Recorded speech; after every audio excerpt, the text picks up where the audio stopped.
We're gonna be streaming this, okay.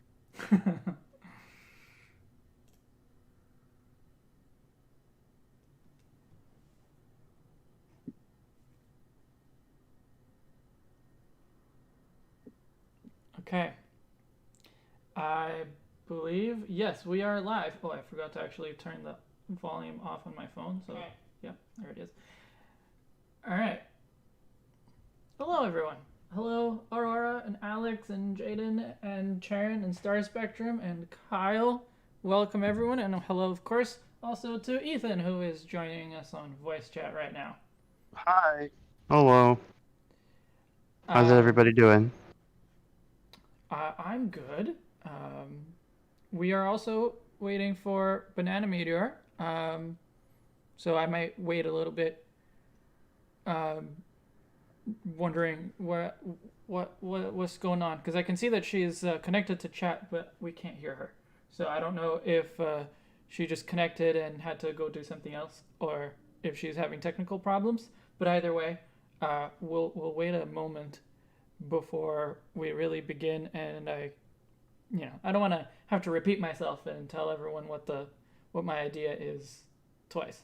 So I am twice as loud as you are, so I'm gonna move back and I'm gonna talk very quietly. okay, Is this better? it sounds fine to me. But we did have audio problems last time. Apparently, I remember people complained about Infinipede's audio being too loud, which Okay. was weird because it didn't seem too loud to me.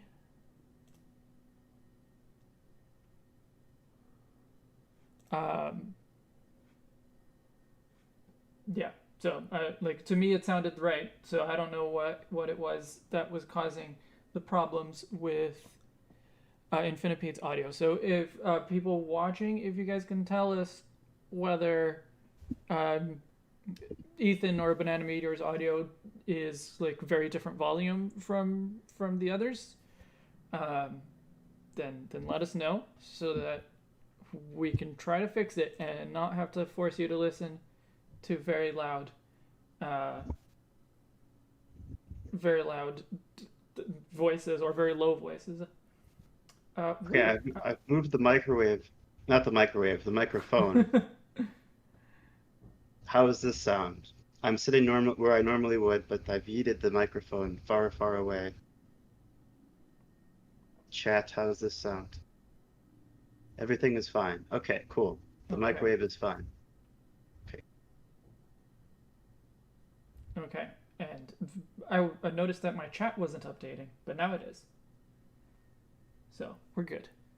Uh, and I have here displaying um, the many interesting poses of Voltorb and Electrode. hmm Um, that I think it's interesting. I think it's necessary to see a Pokemon from many different angles so you know exactly what it looks like.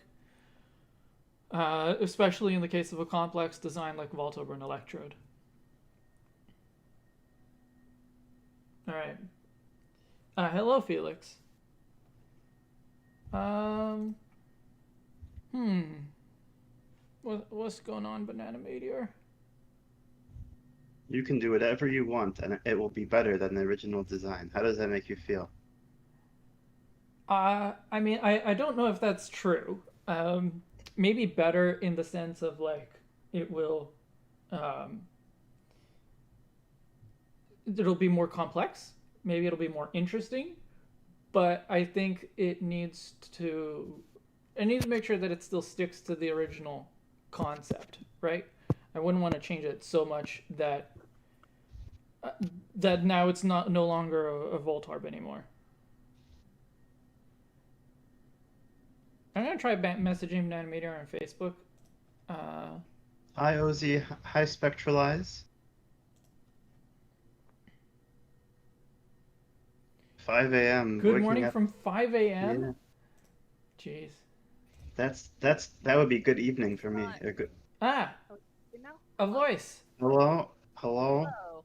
Hello. I can hear you. It is very low for me. Ruh-roh. I I'm don't not know sure what's what going the on. I don't know what the people listening uh, in the stream itself. How would I be able to up my sensitivity? That's a good question. I can hear you fine. If I double the sound on your Uh-oh. user thing. Jeez. Something's going on with my mic. I'm so sorry. I've been here for a bit, but trying to Oh, get this Yeah, to we work. could see your icon, but we were wondering where you were. Um, but while you figure that out, as long as you can hear me, okay? Is this any better? Yes, yes, it Okay. is. I can hear you more clearly now. Should I raise it more? It sounds good to me. Let's see what the chat says.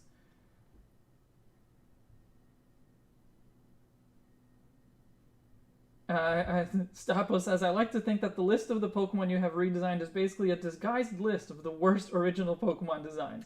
That's sort of what it is. Not so much in the case of the new 151 because that is specifically every Pokemon.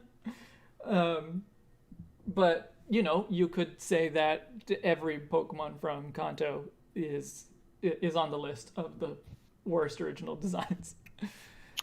Okay, I'm gonna everything. up it to like here based on feedback. Is hopefully that's good. Okay. Sorry, I did not mean to interrupt your train of thought. Yes, we have beautiful poses here for a very intricately designed Pokemon. Yes, exactly. So that's what I was talking about earlier while we were waiting for your mic to start working, I guess. That it's really important with a complex design like this to be able to see it from a number of different angles to really understand what the design is, right? What the anatomy is. Um, but it is so my concept. I'm the primary designer on this one, and it's one that I've been looking forward to working on for a long time. Um, my concept is maybe a little bit different from the kinds of things we normally do with the new and 51 designs, um, but it'll be fun to do anyway. So I think the main problem with Voltorb and Electrode, the original, is just that it's just too simple. Like it's a good concept, right? It's the mimic, the classic RPG monster where you think where you think it's a chest or something. You go up to it expecting to, get an item, get something out of it, and you end up with a fight. And in some cases, the levels of the electrodes could be quite high. So, um, I don't want to change like anything about that. It still has to be a Pokeball. It still has to look like a Pokeball. Um, and a few years ago, at this point, I think, maybe more than a few even, I saw this theory from Birdkeeper Toby and Hoops and Hip Hop. I think it was a video that they did together, theorizing that Voltorb is actually a Rotom that got trapped in a Pokeball. And I don't know if I buy it in the sense of like, this is actually. I definitely don't buy it in the sense of this is how they intended it. But I just really like it seemed like a fun theory. So basically, Rotom is a Pokemon that likes to inhabit electronic devices. The Pokeball is an electronic device made to trap Pokemon. And so, whenever a Rotom inhabits a Pokeball, it gets trapped. And and then it becomes a living Pokeball, which is the Voltorb. Um, and that explains like why Rotom is so uncommon because basically every time that it inhabits a Pokeball and Pokeballs are everywhere, they get trapped and they become Voltorbs. Um, so basically, in a way, you could say that my concept for Voltorb and Electrode is Rotom Pokeball form. I mean, I'm not mad about that. Everyone loves Rotom, I hope. Well, I know we have at least one big Rotom fan in the chat. Um, Ooh. so, and then of course that's the idea for Voltorb, and for Electrode, it's more like the Rotom is now comfortable in its new home. It's adapted to life in its new home, and it and so it's moved around a little bit. It's a little bit different. Feels more like itself, or rather, more like its own thing, as opposed to this is just a Rotom that got trapped in a Pokeball. Ooh, your mic is getting very fuzzy, Shed. That's weird. I haven't even Okay, touched it. now it's good. Now it's Okay. crisp. Okay. Might have been my internet or your internet. We'll see. Um, so let's say it's a mimic, but what did it evolve from, like in terms of natural selection? Well, it didn't, right? So the idea with this one is that it didn't evolve from anything. It's a Pokeball, and it got trapped by a electric ghost that likes to inhabit devices. But when you catch a Rotom in the wild, or when you put a Rotom in a Pokeball, it doesn't always turn into an elect. No, it doesn't. I think that would be because you're catching it in, like, you're properly catching it, as opposed to the Voltorb, or as opposed to the Rotom inhabiting the Pokeball itself, rather than like the inside of the Pokeball, and so it becomes a living Pokeball. But that's like I said, I don't totally buy that theory. I think it's a fun theory, and I wanted to use that as the basis for the Voltorb and Electrode redesign. A few things that I wanted to play around with is on Voltorb specifically, eye size, and yeah, basically the eye size compared to the rest of the body, and whether the button should be pointing forward or backward. Backward, I feel like, would be more like original Voltorb, and I like it still has the full Pokeball design on it. And then Electrode, I put the spikes on the top and bottom because that's one of the like the spike on the top is one of the features that basically every Rotom form has, and so I figured that was a good way to show that it's more comfortable in its new home. And then also the eyes being bigger because in some depictions, like Electrode's eyebrows like go off of the circle, which was always weird but kind of fun. And the button being the mouth now that it has a mouth. Really the first redesign that's been more of a fusion, I would say, than a complete reimagining. What made you decide to go in that direction? I thought that theory was fun, basically, and like, what else are you gonna do with a Voltorb, right? Make it square. We could have like Minecraft Voltorb. But it has to look like a Pokeball. It has to be a thing. Like, it has to still be the Pokeball mimic because that's the whole point of Voltorb. So if you change it so much that it isn't a Pokeball anymore, then it doesn't fulfill that role anymore. Yeah, it's kind of funny because I feel like Foongus and Amoongus really took the same concept and did it better. Yeah. And but then of course, like, Pokemon never gets rid of designs, which is something we love about it. So these guys are still around, and I'm sure they're someone's favorites, but boy are they bland. Yeah, absolutely. Yes, yeah. So Charon points out that in JRPGs, like, mimics look, or in RPGs in general, but the mimics look identical to the treasure chests and then when you touch it, it transforms. Its disguise breaks. Which I think would be the case with these. I mean, with the Rotom Pokeball, I think that would be more the case because Rotom's eyes, I don't even know what they do when they close, but they're just like flat, right? As opposed to Voltorb, which doesn't have the black band on it. and it doesn't, and it's like its eyebrows are like 3D. They stick out. So even if it has its eyes closed, if you looked closer, you could probably still tell that it's not a Pokeball. Whereas in my version, it is a Pokeball with just like features on top of it that could like awaken, I guess, that could activate once you interact with it. You know what I would have done? I would have made a Voltorb. I made it like a hamster ball. You know how hamsters roll around in balls, Sure. and some of them look like that, like where they have half and half colors. So it would be a Pikachu inside in a Voltorb, and then Electrode would be a Raichu inside. That's the ball. I don't know That'd be about really Pikachu and cute. Raichu, but that's a fun idea too.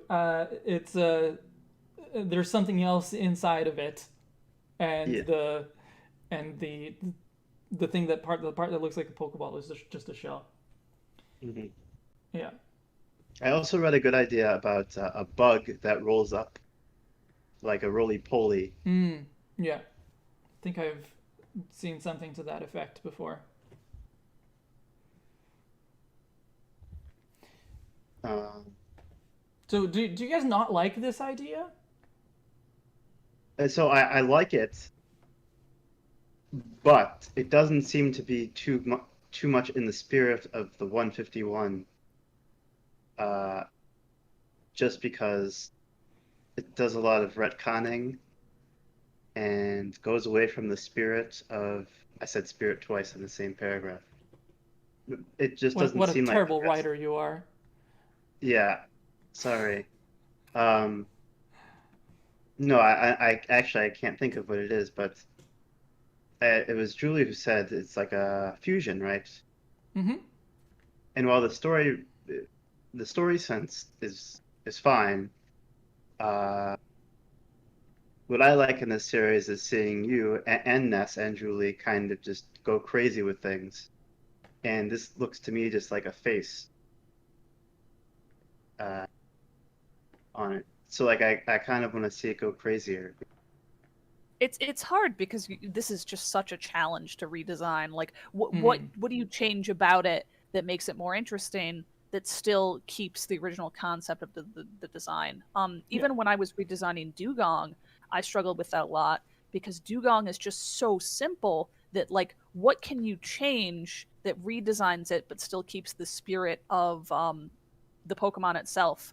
And I think what I Mm-hmm. ended up with did kind of look more like a Mega Dugong than Right. a Dugong redesign, but it's just so hard. Like, what do you subtract and keep the like the energy of that original design intact with? Mm-hmm. Yeah. Yeah. And Absolutely. one thing I definitely do like about this is it's clearly recognizable as Voltorb and Electrode and Rotom, and it's kind of cute. So I mean, I'm not gonna. I don't think anyone is gonna throw anything at their computer upon seeing it. Uh, I hope not. and I do like it. I was just saying, Yeah. Yeah, which but is why I prefaced the whole thing with this is different.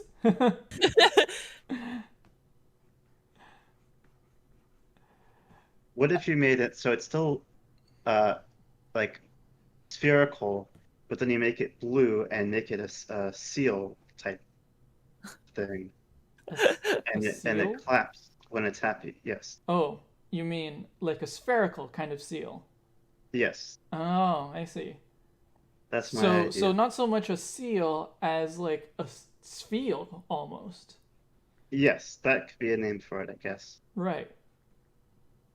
And it likes to roll on ice, and its body keeps it warm.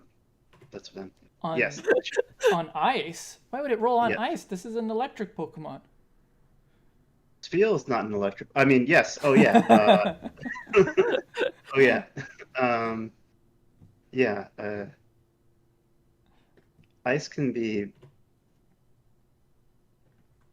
That's true. True. Are you saying not every Pokemon can be Steel? I'm sorry, Ethan. Not every Pokemon can be Spheal. We'll do that next. We'll do the new 151 Spheal edition, where every Pokemon has just been improved by being more like Spheal. Nice. I'm excited. Do Well, you you're mean almost more done like with it. Spheal, or do you just mean being Spheal? No, just like Spheal-like qualities. Like we can't make every single one Spheal, because then that's too samey. But like we gotta make them all more round, you know. Mhm. Give them all that little 3 mouth. Give them the tiny little fangs. Teach them all Ice Ball. You know. Right. Yes.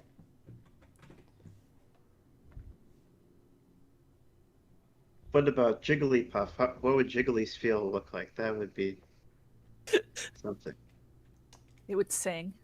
Mm-hmm. Oh, it would sing and clap. Oh,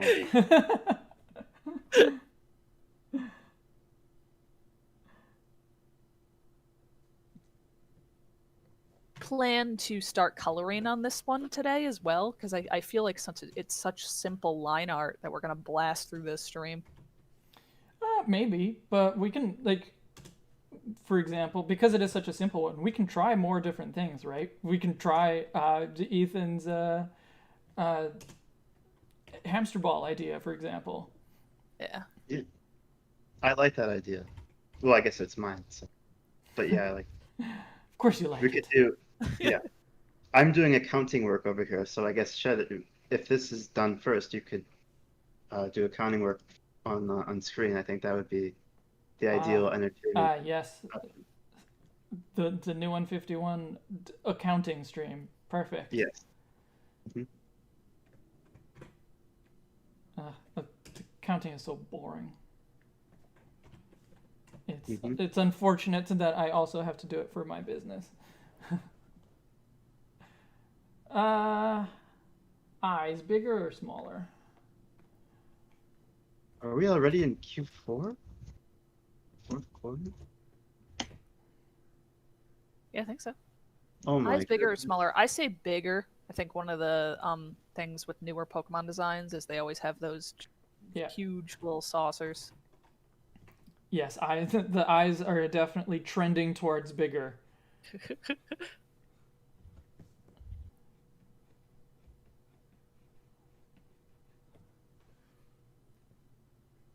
Kind of looks like a tadpole. It's electric type Poliwag. That's the real stream today. Sorry. That's what we've been working on all along. We just didn't tell you.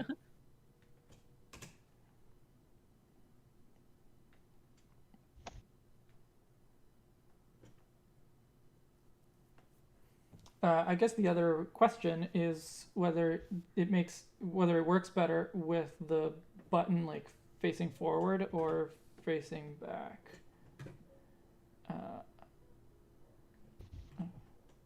This button is not circular enough. Let's make it more circular. Come on, there you go. I have another Voltorb idea that I'm stealing from someone else, kind of basing it off of someone else. Please let me know in the chat who you are. Mentioned different types of balls, so not just Pokeball. Mm-hmm. And then it would be like Rotom itself, where you would have different forms, like a dive ball. Voltorb would be electric water. Right. I don't know what the other balls are, but those are the only balls you know: Pokeball and Dive Ball. yeah. Maybe those are the only ones that exist, or the only ones that matter. I put all of my Pokemon. I put all of my Pokemon in dive balls because I like how it bubbles when they come out. You gotta match them. You gotta color coordinate your Pokemon. Oh, that's that God, you good sound stuff. like Charon. If they made, I am deep into that. So if they made bubbles for like different colors, then of course. But it looks like they're champagne when they come out and it's all bubbly and stuff. I have rebred perfect competitive Pokemon before because I've been upset at the ball they were in, and I cannot handle that. That's you and Sharon would. Yeah. Oh boy. I'm still frustrated that the DLC like added in the apricorn balls, but like made them so difficult to get, and Yeah. like especially they're like, hey, we Impossible. brought back sport and safari, but also good luck. It's like, great, thanks. You have to play the game every day for 1,000 years to get a chance to have it. It's like shiny Pokemon tier bad odds. Is it Yeah. really? I haven't like I don't really care about Pokeballs that much, so I haven't really tried. Yeah, you got to shove a certain amount of the little like apricorns you collect in the aisle into the Cramorant thing, Hmm. and I want to say it's like a 1 in 1,000 chance to get a Safari or Sport Ball. It's bad. It might be worse than that. Yikes. Yeah. That's all I can say. So you have to eat 4 apricorns in there to get a 0.1% chance. Yeah, so that would be 1 in 1,000. Yeah. And you can't soft reset for it. You can't save up a bunch because the game saves on every Cramorant reroll, and which is so silly too because like obviously when you get the ball, you're gonna soft reset to get whatever you're gonna try to catch it with because like it's a single Pokeball. Can you imagine throwing it at something and being like, "Whoops, it failed. I guess I'll farm another one." Yeah, I mean you can use a Yamper, but Yamper. I know someone who has a Yamper in the front of their party. Charon. I thought we were talking about yourself. I mean, I know Charon does too, but I thought you were talking Does about that work yourself. for raids? Does anyone know that? It does not. Right. I learned the hard way. Terrible. I have reset a lot of raids because like you can't have like a Gmax toxicity that's not in a beast ball. Like, come on. But of course, you're like tanking your odds to catch it that way. I think I probably did like 50 of those to finally get it with the right ability. That's fair. Yeah. I think they leave room for you to do that by having it so you save. I mean, it's not like there's a save when as soon as you send the ball out, they could easily make it so you couldn't do that. Yeah, thankfully there's ways to game the system. It's always good that it's funny because like Pokemon tries its best to like put these like anti-hack checks in play, but they do a really bad job. So it's good that there's Do they? workarounds for stuff so you can game their bad systems.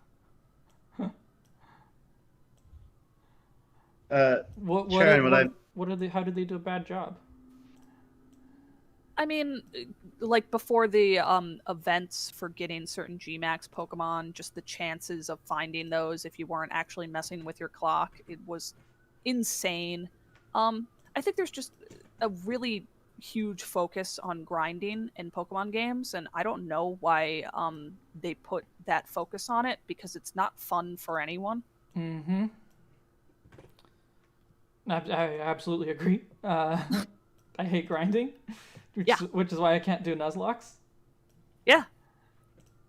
in Sword and Shield, I do like grinding.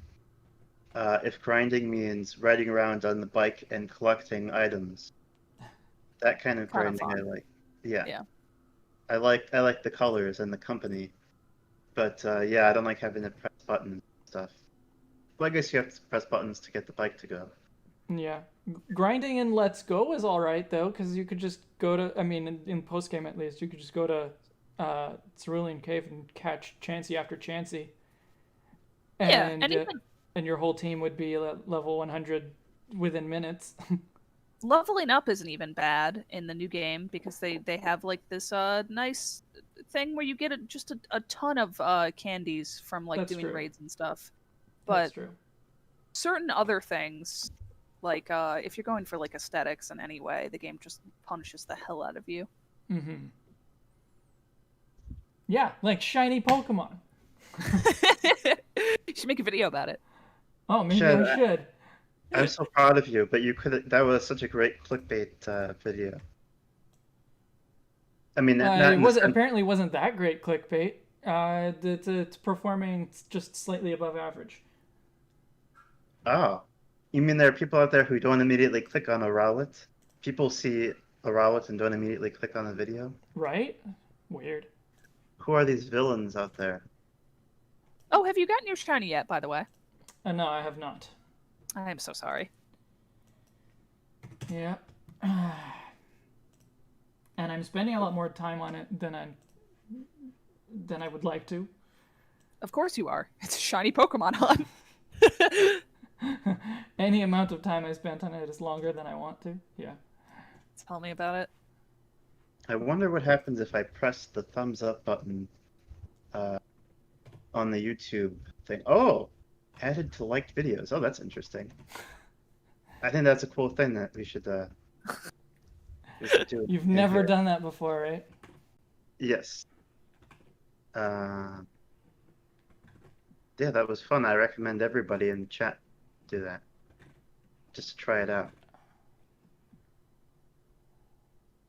Yeah, just have some fun clicking like on the stream. Uh-huh. It'll be a very rewarding experience, I'm sure. Ed, how do you feel about shiny Pokemon hunters that specifically seek things out without shiny charm for a greater challenge? Hey, power to them. Could not be me, but hey. Same. That's why it isn't me. No. I don't understand this energy. Like, obviously, if it makes you happy, great. But, Yeah. like, my God. Yep, absolutely. I mean, I don't really get people who are shiny hunters, like, period. Like, that's what they do. Because there just aren't enough Pokemon that I, care about enough to do that. Ooh, we have a full odds hunter in chat. Congratulations. You are a crazy person, and I hope Yes. that you are enjoying yourself. Congratulations on being crazy. I guess I would call myself a shiny Pokemon hunter, but like I haven't gone for it in a while. I just like over the years I've probably sought out like more than 100 like shinies that I've wanted, and I've got them. But I always do my research and I find the easiest way because I don't get the thrill out of the hunt itself. I just want my shiny. Yeah, for sure. Yeah, which is basically what I do as well. I will take every shortcut that I can, even if it's not 100%, Right. Like I don't want to cheat for it. I never do that, but I will find the best way to up my odds possible and just game the system. Yeah. I mean, I don't really want to cheat for it either, and I'm not going to go on, pull up PK Hex or whatever and load it myself, but I will happily take the ditto that someone else hacked to make it easier. Yeah. But yeah, like I wouldn't want to hack it myself. That would feel weird, but it's funny that we both feel that way because we're both simultaneously admitting that we do not enjoy the hunt, but we're like still purists enough that we do want to play by the game's rules. Yeah, of course. Yeah. I just want the game's rules to be different. I want them to be better. Well, Shed, for me, what you do with battling, which I appreciate and to a smaller extent do, you have standards of which Pokemon you have on your team. Not necessarily the best Pokemon battling-wise, Yeah. but you have designs that you want. Uh-huh. So, I mean, that's a limitation that you set for yourself in a similar way to a shiny hunter saying no thanks to the additional odds. So, I mean, Sure. just trying to give some context, I think. Sure. That's what it seems like to me. But the battling thing, it's not like I'm imposing those rules to give myself a challenge. I'm imposing those rules because otherwise I won't enjoy it. Like, I don't know. I feel like my wins will feel cheap if I'm using, legendary Pokemon, like tons of legendary Pokemon and sub-legendaries and stuff. I don't blame other people for doing it because that's how you win. And like I want to win with the Pokemon that I like because I want to win. And I want to use the Pokemon that I like, but those are two separate things. And if I'm not using the Pokemon that I like, even if I'm winning, I'm not having as much fun. Feel that. Although, of course, when Whimsicott got taken off of rotation, and then I was no longer winning like anything, basically, that wasn't fun either, because my team needed the speed, and when I didn't have the speed, it was very difficult.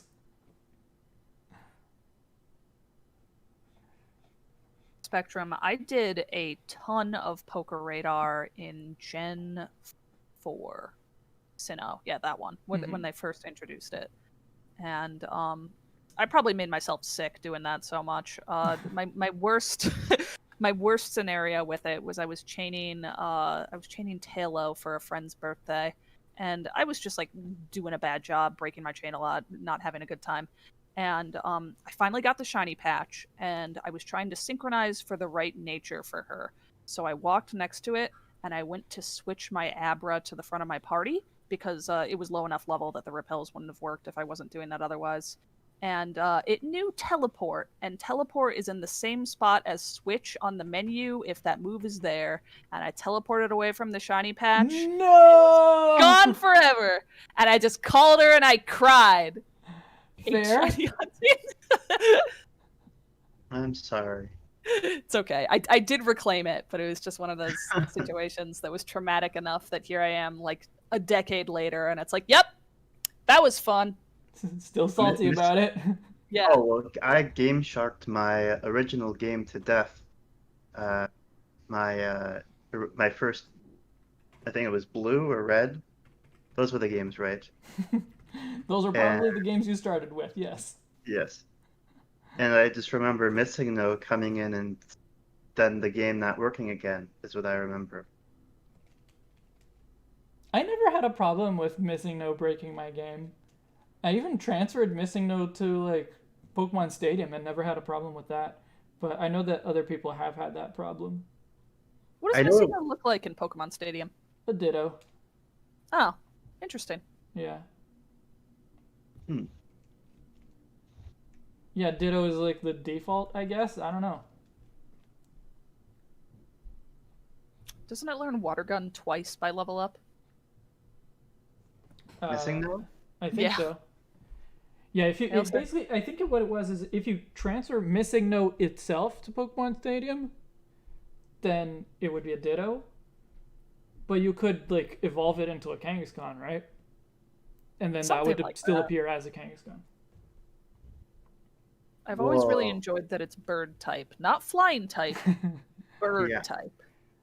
Burb. Yeah. Burb. Well, those used to be two different things. And then they decided that it was too similar, I guess.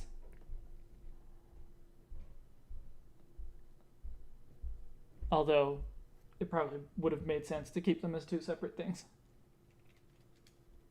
Is it true that Lapras was one of the first Pokemon designed? I'd have to look at the index numbers, but it's possible. I don't remember where Lapras was on the index list. I believe it. It has a very Gen 1 feel. Yeah, and it fits with the likes of like Rhydon, for example, which was the first one. So right. He was number 1.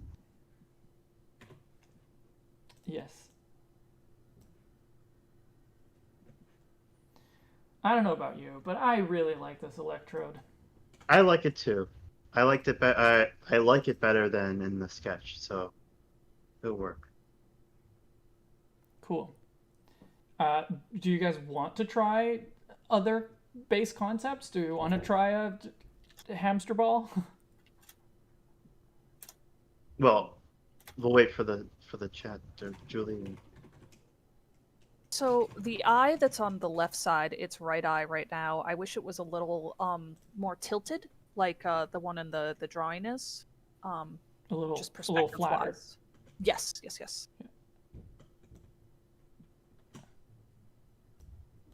Didac, I mean, so before Green came out, there were still like beta designs of different Pokemon, including Rhydon and I think Lapras. So that's what I was asking about. Yeah. Hello, the Rectress. Welcome. We're doing good. We've gotten to the point where I'm happy. I'm very happy with the Electrode. I think the Voltorb maybe needs some more adjustments, but I have both buttons on it. But I'm not sure how to adjust the Voltorb.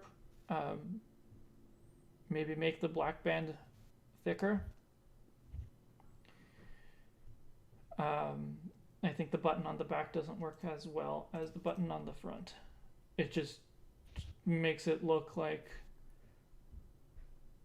I'm thinking of a character from a video game, but I can't remember. Like I can't place it. Sonic, Spyro, Solid The Snake. indie game. Oh, okay. Something that either Indigo has played or she has watched. Is Markiplier it a or Jacksepticeye play or something. horror game? Horror game? Could be. Inky? No, I don't think so. But anyway. Bendy and the Ink Machine.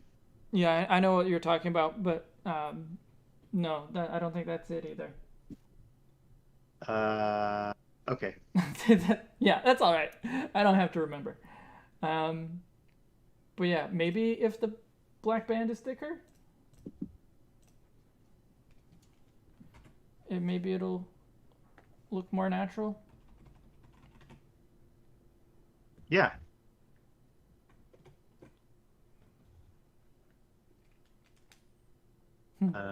Super Meat Boy, that's an indie game.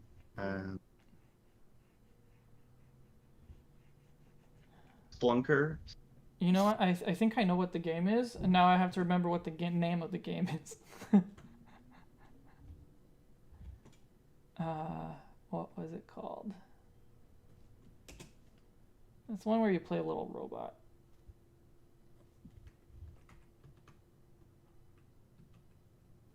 Portal 2 multiplayer co-op. No, I don't think that's it. But it doesn't matter. Or maybe it does.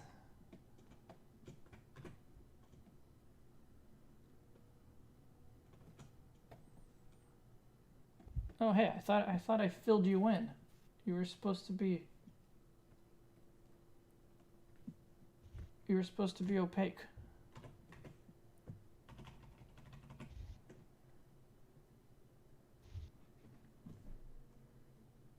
Oh, is that on top? Maybe that's why. Maybe that's the problem. Oh yeah, when you take the eyes away, it does look like a Pokeball. But I guess that's not a coincidence. Weird. Yeah. Crazy.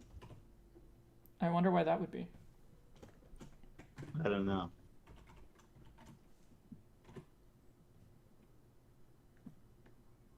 I do like adding the button to it. If it's gonna be the mimic that it is, why not make it look as Pokeball-y as possible? Mm-hmm. Maybe the eyes need to be rounder. No.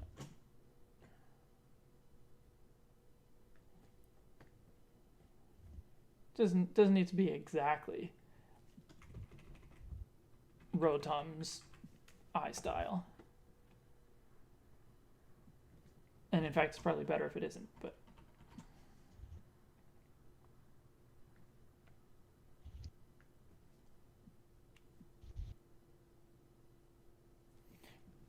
maybe the eyes go on top. It's like Applin.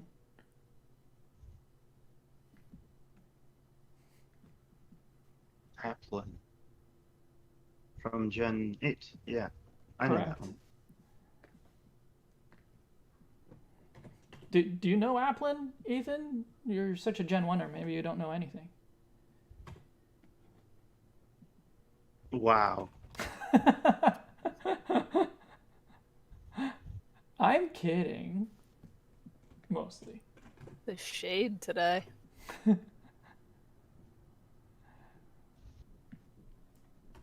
Although to be fair, I did say in the chat everything after Kanto is fan art, so I guess I do Oh. deserve that. I didn't even see it, but I knew it. Mm-hmm. Oh, hey, Indigo. Oh, awkward. Is it your break? Indigo, hi. What does this look like? What's the game? Here, it was without the button. It was also when it was thinner. But I was saying it reminds me of a character from a video game, from an indie game, but I couldn't place it. Couldn't remember which character it was. That is so broad. There's like more indie games than AAA games Oh, these days. I know that, but but the number of games that I know is very limited. Break We time. know this. Apparently the game is break time. That's what Indigo says. I think she was answering a different question. Oh, okay. Machinarium, that's the one. Yeah. Yeah, it looks like the little robot from Machinarium. That one is old. And that's some like OG baby Steam stuff. But I actually really like point and click adventures. I think conveyance is really important because I don't think there's anything worse than being in a point and click adventure and being stuck. But when you're like gelling with the mechanics of the game and you really feel like you are discovering things, it's great. Mm-hmm. I like them too, especially Putt Putt. Putt Putt counts. Yes. Well, yeah. I like the one where you race at the end. Putt Putt is like the first video game I ever played. I really like the first half of Broken Age because the first half is really good, and then you can feel the spot where they ran out of money, and then it gets a lot worse. But first half is definitely worth playing.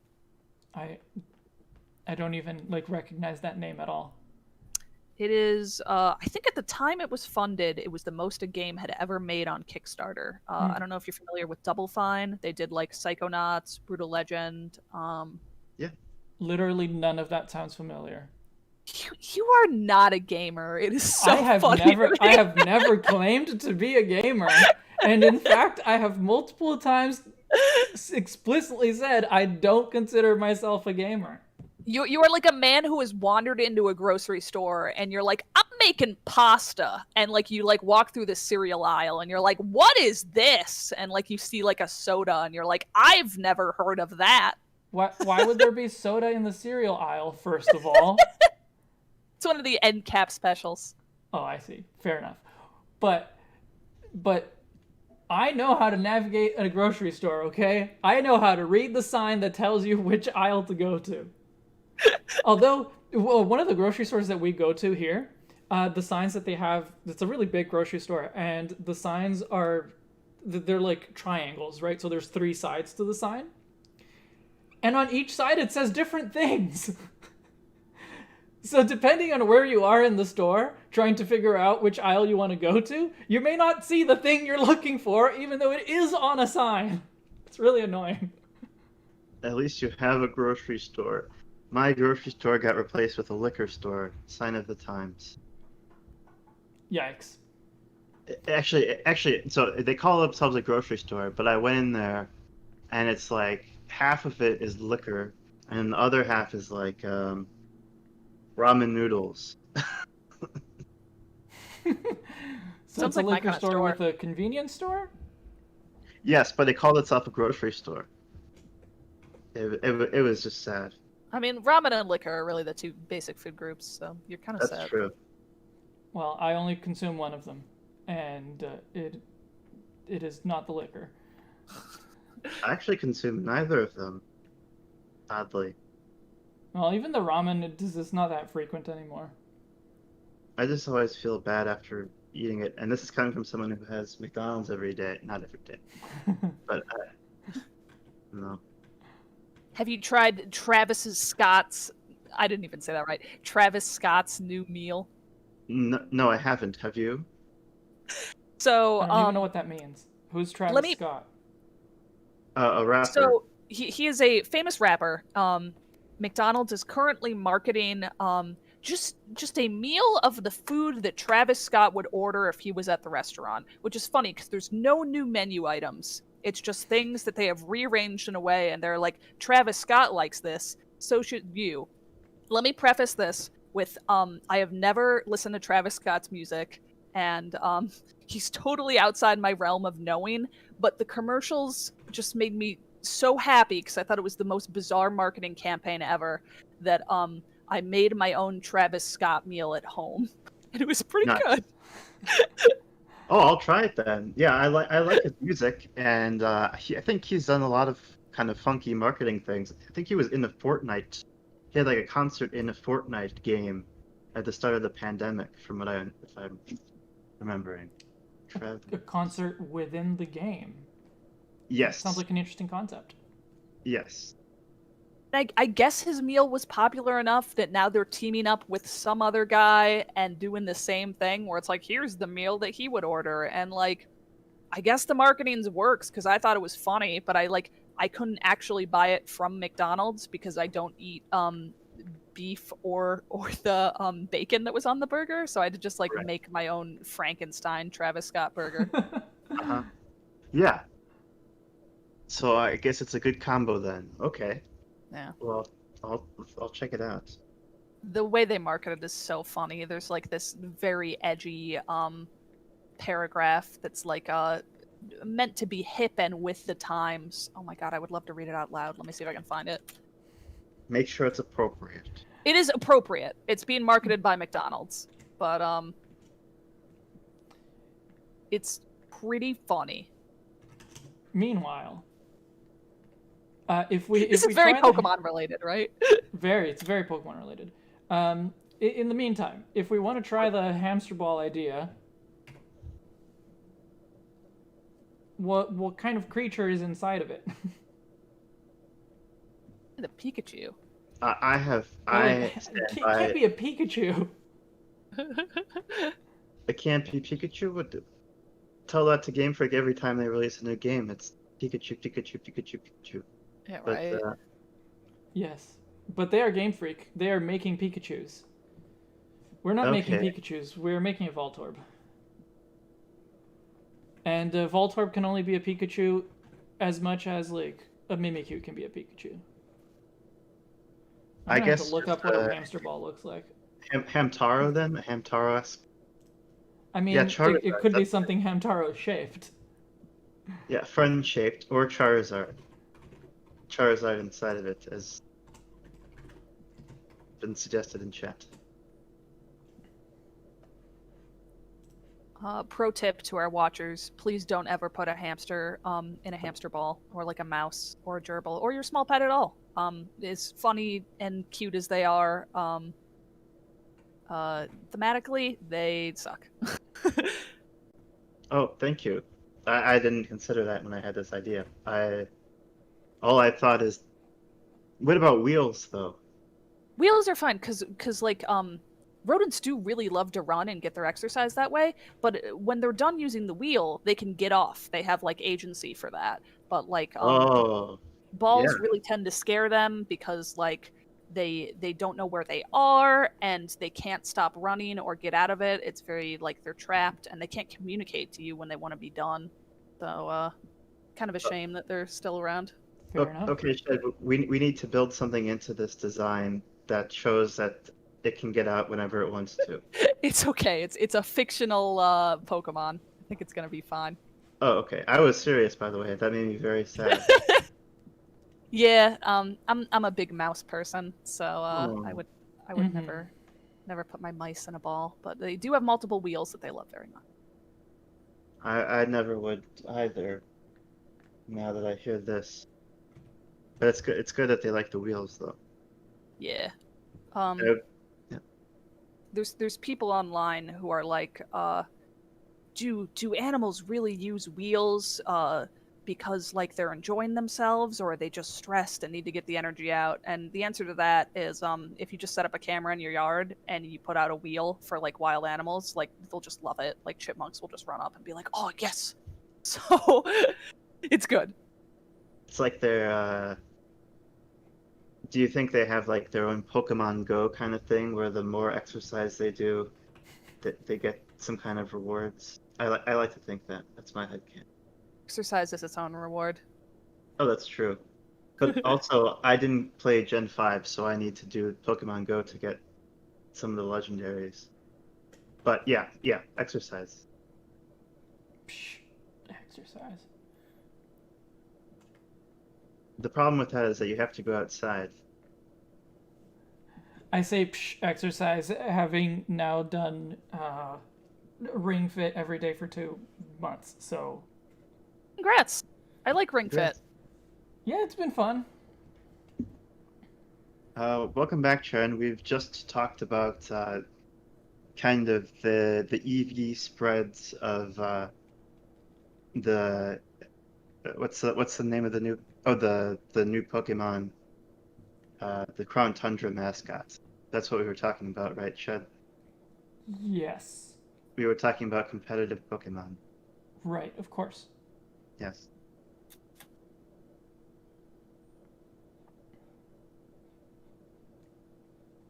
Voltorb are Haunter trapped in Pokeballs.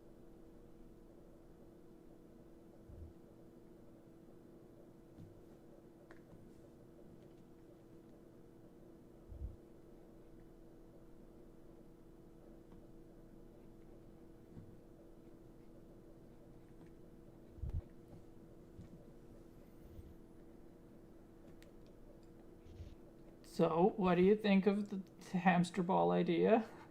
It's very cute. It's not Voltorb, but I'm enjoying it. Yes, it won't be Voltorb until the end when you make it when you color it, right?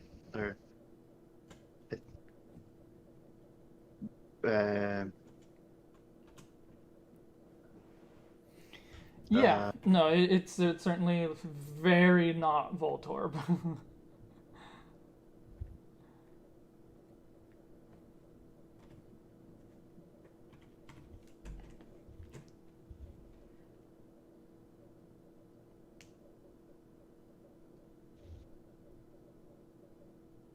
The ghost ideas are missing the concept. It's a mimic that explodes in your face very physically. That's fair. A hamster ball kind of Pokemon would probably not be an exploding kind of Pokemon. I thought they were set up by Team Rocket uh, to do bad things, but then I remembered that Team Rocket is so incompetent. I don't think they'd be able to do something like that, like as traps. That's what I thought.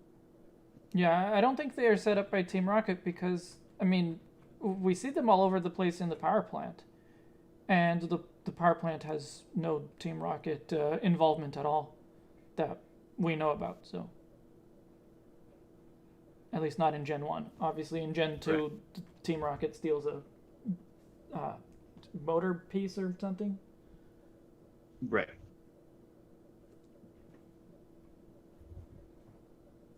This design is for another stream. Let's go back to the Rotom version. That's what Indigo says. I'd argue the Rotom design is off track for a new N51 redesign, but this is not any closer. A lot of hate today. Yeah.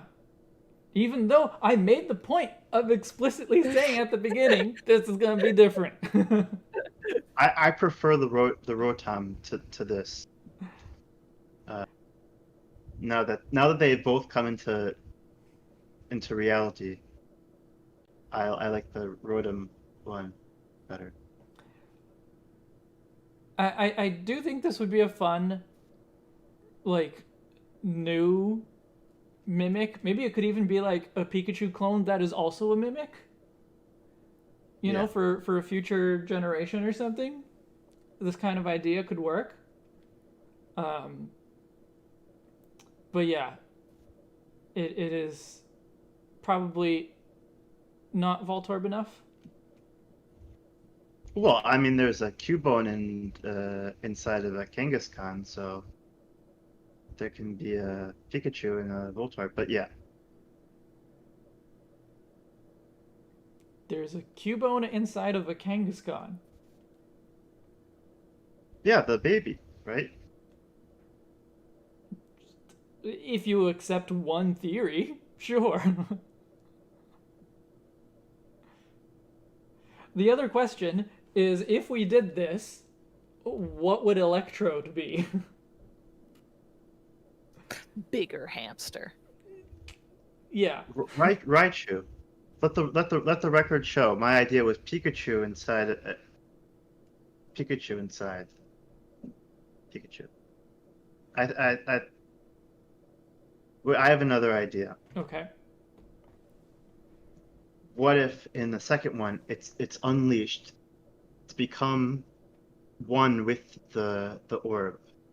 So it's like half orb, half hamster. So I don't know. So it's basically like that character from Overwatch.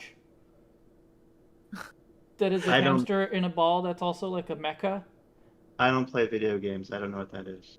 Well, I don't know it very well either. I just remember like hearing about it and seeing pictures of it. You're talking about Hammond. He's a cutie.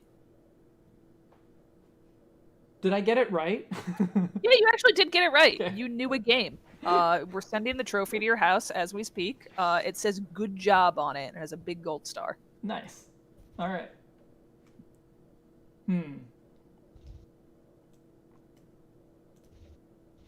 I still feel like the Voltorb needs to the Rotom Voltorb needs to be improved, even if the Electrode I think is great. You can disagree, by the way. You can tell me that the Electrode is actually not great, but yeah, the Voltorb still looks off.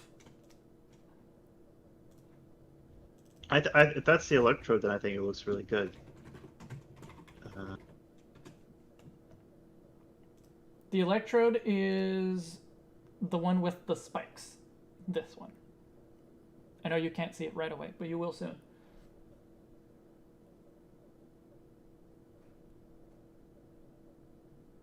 Right. Yes. One of them I really like. Oh, yes, that one. The one with MD on it. On the tail. Yeah, I like it. Yeah, so the problem is this one. How to make this one interesting.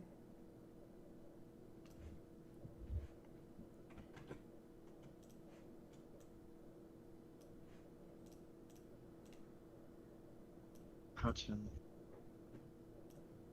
Julie, help. Julie put you fix on- it for me. Not to put you on the spot, but please help us. Not to put you on the spot, but oh my god, do something, you Yeah. worthless caster. No, Hey, nobody said that. I said Opposite. that. No. Me. Okay, what would I do to this? This is tricky because yes, you've made a Pokeball with eyes, but that's what Voltorb is. Mhm. So Didac says he would make it angry, which I think would just be a matter of. It would basically be the same eyes, I guess, as Electrode. More or okay, less. so here's a thought. So Yeah. I think Voltorb does have a big anger to it. What if we gave it angry eyebrows that were lightning bolts? Ooh, Hang on. I like that.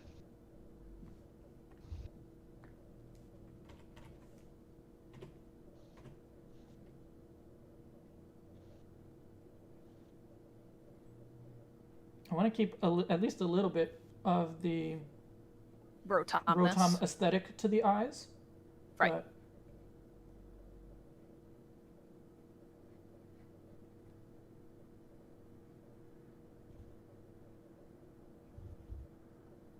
Oh, Shed, thank you for retweeting my my plea to find this statue on Twitter again too.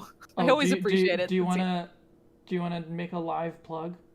Oh, do I want to shill it to your audience? Yeah, go ahead. I am looking for a certain product. I'm looking so hard that I'm willing to find anyone who can find me a seller. I'm willing to pay you $100. Not even for having the thing. Just if you can find me someone who's selling it, I would give you 100 American dollars.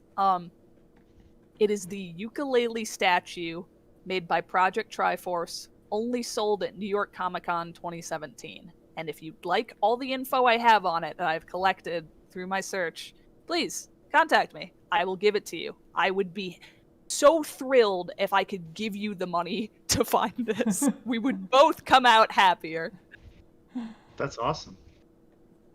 I've been searching for years, and the whole situation is just a nightmare. But you know, maybe if I keep at it, I'll be able to reach my dream someday. It's like a super limited edition, I guess. So what happened? I'll talk about it here for a bit. What happened is it went up for pre-orders. It was by just a high-end statue company called Project Triforce. And I pre-ordered it day one. I'm a huge ukulele fan. I love rare games. If you follow me at all, I constantly talk about them and retweet fan art. But the issue is the company was a fun scam, and the guy who like greenlit the statue just pocketed all the money. He disconnected phone lines for the company, and he ran away to China with the funds. It's insane. I'm surprised more people are not talking about it. But what he did do is to build hype for the product. The prototype versions he produced for the statue, he sold on site at New York Comic Con 2017. I don't know how many he sold. I would be surprised if it was more than 10. But damn, I really, really want one. Like, really bad. I am an enormous fan of the game. I want to display it. I have, like, dreams about the backdrop I'd make for it. It's just beautiful. And because it's such a niche game, I really can't see another company ever making a resin for it. So I've been looking for so long, and I do know of instances of some in the wild, but like I can't find someone who's willing to sell to me. Mm-hmm. And that's what I need. Money is not an issue. I will pay the price. I just need to find the thing. Damn. That's some serious dedication. I approve, and it's a lovely work of art, and thank you. That the scammer scammed, especially when they probably could have had a pretty decent business without being an asshole.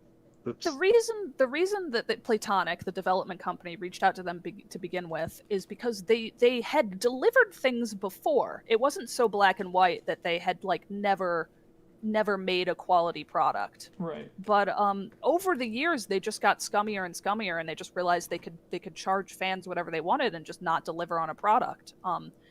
Like, I'm a big fan of First Four Figures. It's another resin company, and just the thing for these high-end statues is it's totally normal to have a pre-order period and then not develop this thing until 2 years later, because you don't want to make more of your product for people when it's like a $500 product. You just don't want to do that. Mm-hmm. So you just want to take in the exact amount that you need to make and then make those to order. And the ukulele statue should have been priced a lot higher for what it was, because it was very nice, but like it was priced low, so a lot of people bought in, and of course they couldn't deliver on that price, so they just took all the money and they ran away with it. But there are some, and I want one. I know of a miniature, but that's not the problem, right? It's like yeah, it has to be that specific one. Yeah. There's never been another official figure for the franchise. Never. Not one. Really? It's been 3 years now. There's nothing. I'm pretty sure I own every piece of official merch.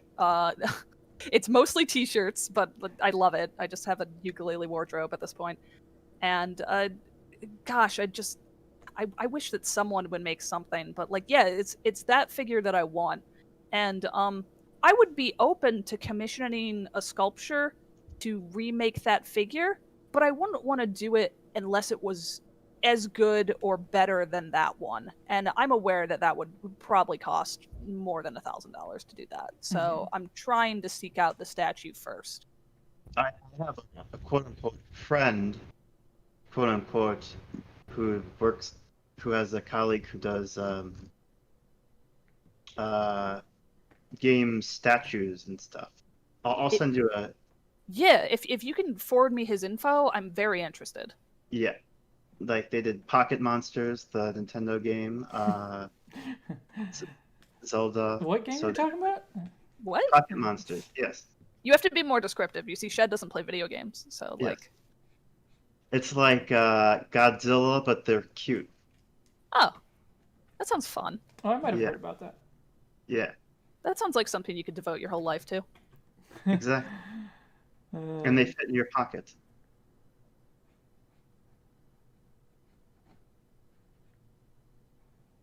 Anyway, sorry for hijacking your stream to talk about a scam collectible, I but mean, I offered. I What's there talk to about it far apologize too for? I feel bad because I feel like I'm just constantly annoying people with my passion for it. Do you ever feel like that with anything you're like really into? Me, I don't because I just don't care. It's my passion, so It's fuck like anyone. I can feel people getting bored with the words that I'm saying. I'm bored with the words that I'm saying, but I have to say them. I'm not bored, but yeah, I get what you're how you're feeling. It's cool. I think passion is cool. Thank you. A Passion lot of is people great. say that to me. Yeah.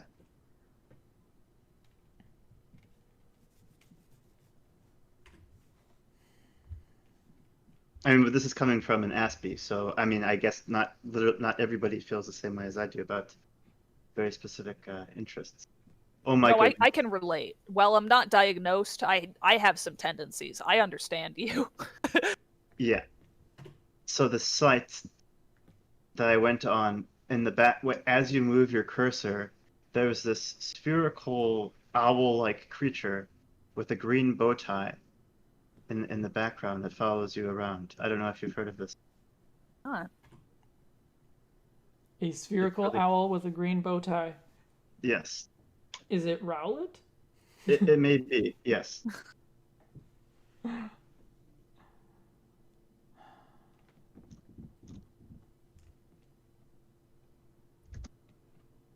Um, what did you think of the lightning bolt shaped eyebrows that I did? So I liked them, but I feel like that moves away from your Rotom idea. I feel like that just becomes like a Voltorb redesign, not a fusion, you know? Well, I mean, I don't really want it to be a fusion. It's more like my idea the whole time was more redesign Voltorb in a way that makes it more like Rotom, but not actually like a Rotom fusion. That was never my intention. Tricky. This is a tricky concept. Yeah, if I wanted it to actually be a Rotom fusion, I would probably put the spikes, at least, on Voltorb as well. But Is Chandelure also a Rotom? Yes. it is now. Is Venilux a Rotom? Is That strays too far. Kling Clang a Rotom? Cling Clang could be. It is a device, and it uses electric moves for some reason. Well, I mean, I know it's supposed to like have a motor or be a motor, even though it's just two gears. Well, Clink is just two gears, but Cling Clang is still like five gears or something. Anyway, yeah, Vanillux is not a device. Chandelure is, I don't know, I guess if it was an electric chandelier, it could be.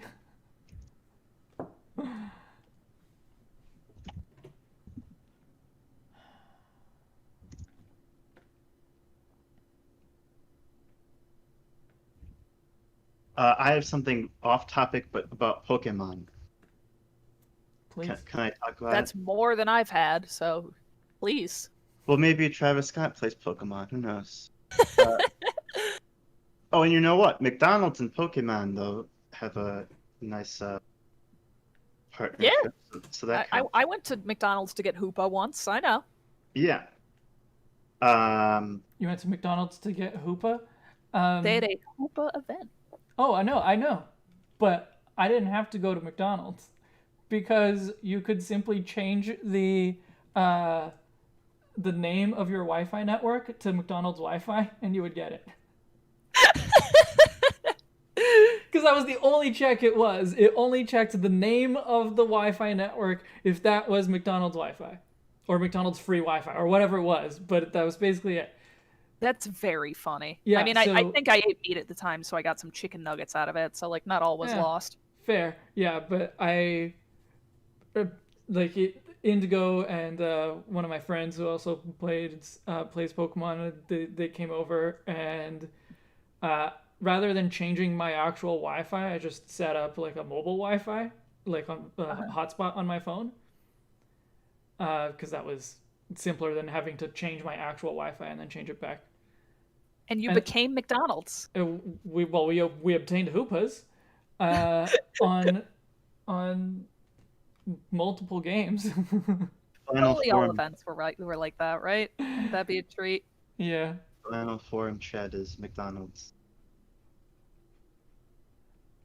Oh yeah. I like. The other thing is that we lived, or where me and my friend lived, was very far away from the nearest McDonald's. Indigo would have been closer to McDonald's than we were, but then she wouldn't have been able to hang out with us. Right. So what I was going to blab about. So you know about Generation 5, of course. The New York one. Uh-huh. Right, Shed?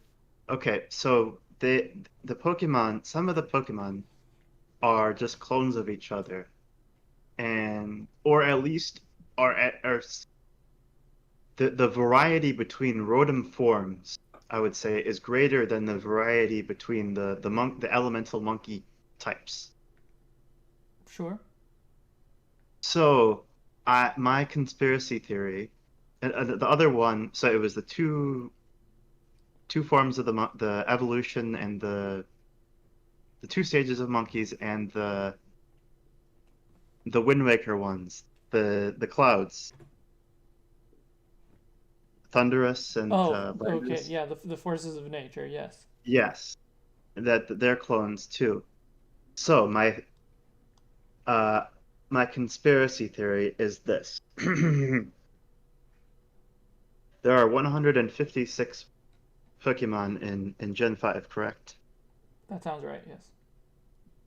Um, so if we have three sets of three clones, or basically triplets, and Sure. they would each make them, if they rotomized them and made them just one Pokemon entry, and each set had just one representative, Mm-hmm. then you would be subtracting six Pokemon from the dex. The math adds up. Yes. And what is 156 minus 6? Hmm. Difficult question. Okay, It's so it's all a conspiracy. 150. It's a And conspiracy yeah, to make it bigger than 151.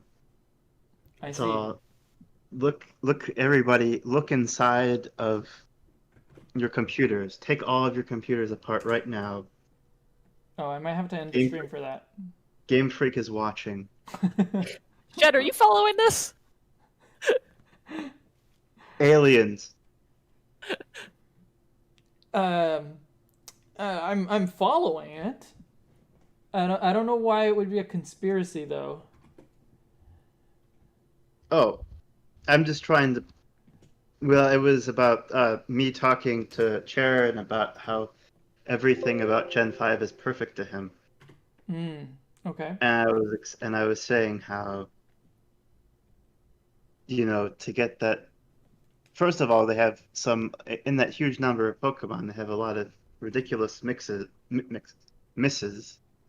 like like any generation does. But then there's just literal padding, like just duplicates made different Pokemon numbers. Pokemon that in Uh, other circumstances might have been made as forms, yes, but ended up being made as individuals. indeed. I see. So I think we need to retcon Gen 5 out of existence because of this. Oh, It's very wow. simple. Okay, you're going for the nuclear approach. It's the only option. No, I'm just kidding. The problem is we'd be taking Whimsicott with us. Whimsicott and Swadloon. Good old Swampland. I do think, actually, if we're talking about Gen 5, the Amoonguss is so much better than the Voltorb. Yeah, I don't think any of us would argue with you there. It's just like a No, I more mean realized. I don't like Fungus and Amoonguss either, but they are better. It's this, but better. Yeah, Yes. yeah, Like how the monkeys are like, everyone! That's my Eevee impression. They're like it's Eevee, but perfect. worse. Yes. I will say Galarian Stunfisk was my favorite execution of this because it was very subtle that its just beak was the Pokeball, and I Oh really yeah, liked that about it. falling for that for the first time made me happy. That's good. It was just it was so unexpected. Like it was perfect, right? Because I don't know if was Galarian Stunfisk revealed in the like pre. So I was surprised by it. Okay, yeah, yeah. Because well, I wasn't looking at anything for like 4 months before the release, so I wouldn't have known. Yeah. But yeah, I was like, oh, there's a Pokeball that's like half buried. That's cool. Walk up to it and get clamped. Bear Trap Pokemon. Yeah, it was What? great. Galaxy Nova has been waiting for this one, because Voltorb is a hard one to redesign with such a restrictive rule of having to look like a Pokeball. Yes. They're lazy and just gave it a wider band around the middle and put button in the back for theirs. Wasn't worth keeping the drawing. Yeah. I'm still not sure whether the button looks better on the front or on the back.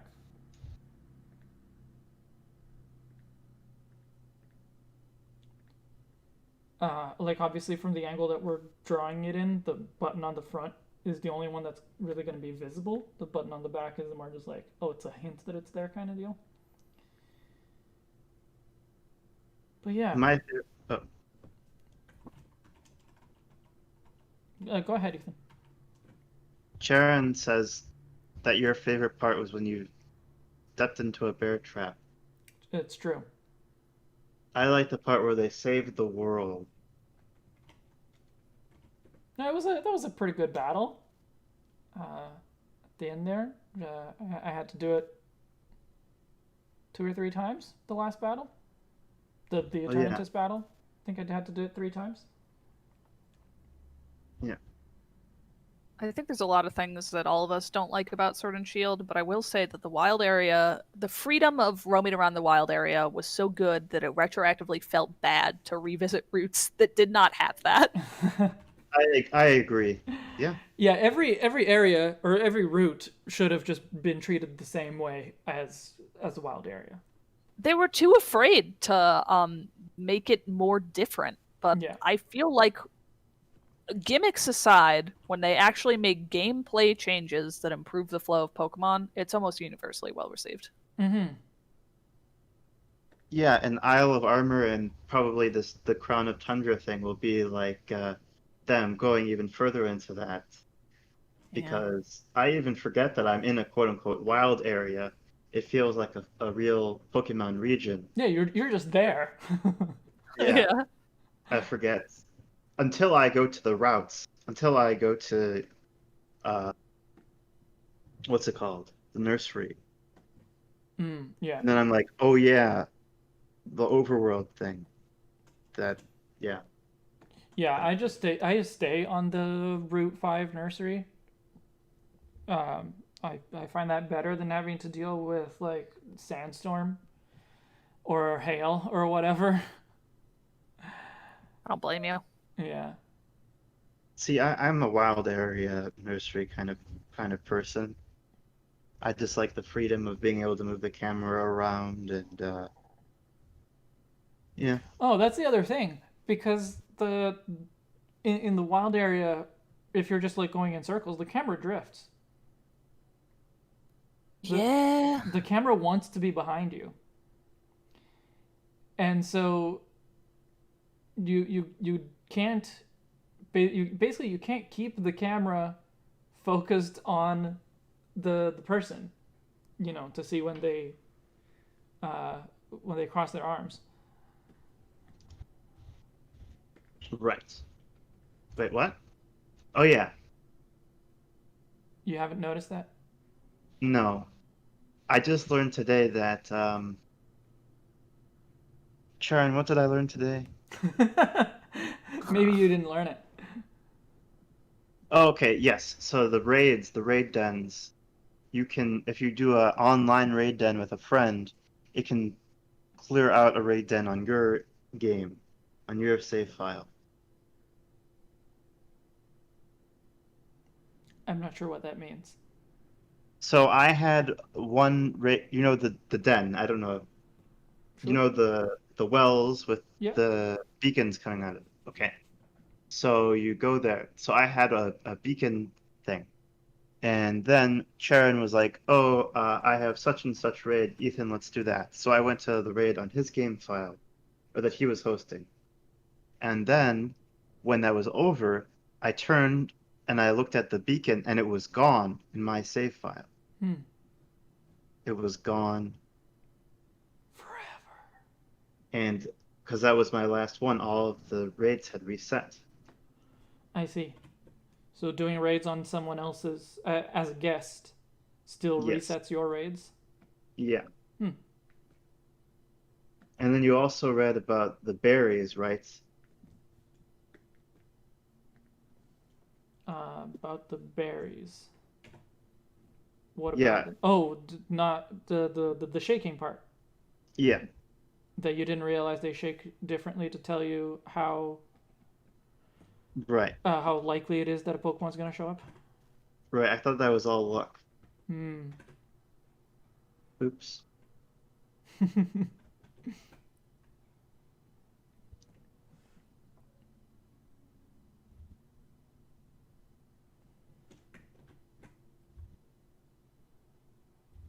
You are really struggling with these eyes. The eyes look stupid no matter what I do. You're not. It's not your fault. I'm not pinning it on you. It's just like, dang. Stupid eyes. Whoa. Me when I wake up in the morning and I can't find my glasses. Fair.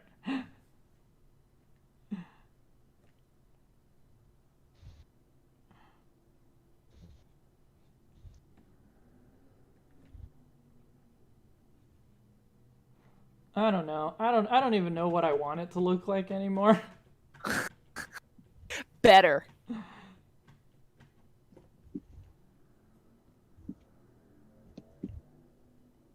Like the Rotom idea was like I was saying, it's not really meant to be like a fusion, just meant to take that theory as an inspiration, as a basis to start this. But so I can do whatever. Like we don't have to do eyes that are reminiscent of Rotom. Although, like, I think on Voltorb, on Electrode rather, I think it looks great. But I can't get it to look good on Voltorb. Yeah, I feel you. I don't know the secret. Voltorb, the stupid eye Pokemon. True. That's the whole Pokedex entry. That's my favorite Pokemon.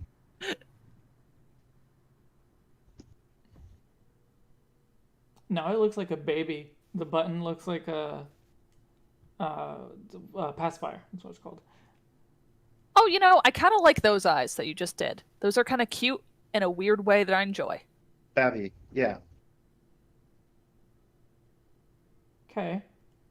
I know it's not much, but I'm saying I like this is okay. This looks okay? Really? Did we find it? Yeah, it looks good. Oh, whoops. We won't tell Birdkeeper Toby about Rotom not being here. Well, it still comes from that, and it still has the energy around it. It's okay if the eyes are different. Mm-hmm. And the bolt coming out of it looks the same. It looks very Rotom. So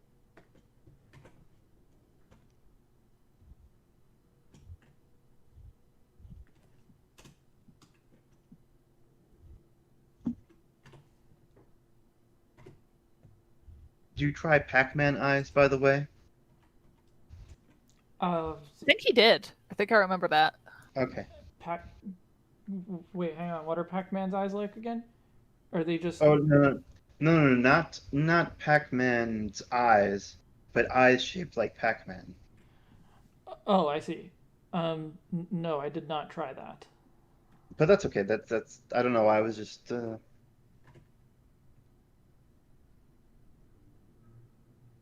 I don't know what maybe orientation it would make sense in. yeah, it wouldn't work. No, this is good. The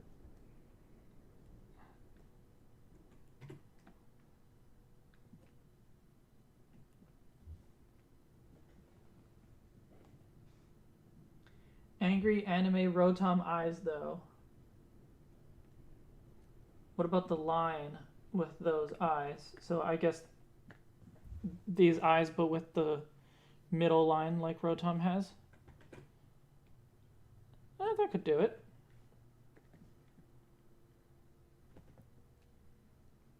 Helps it make it look a little bit angrier too. ooh, nice. I like the lines.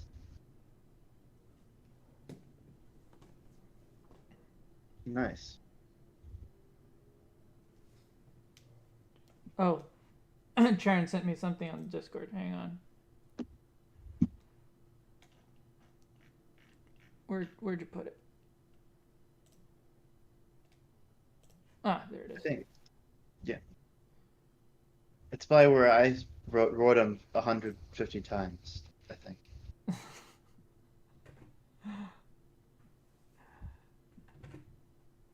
Right. So, I guess in the anime, the way that it looks is basically like it keeps the full outer circle, and it's just the inside that gets angry. That's how they did it. Wait, did it have this image is very low quality, so I'm having a hard time telling where the line is, but I think it's not the same line as the rest of the eye. Sharon, I think it's great quality. Thank you. Hello, some random talking mobile suit.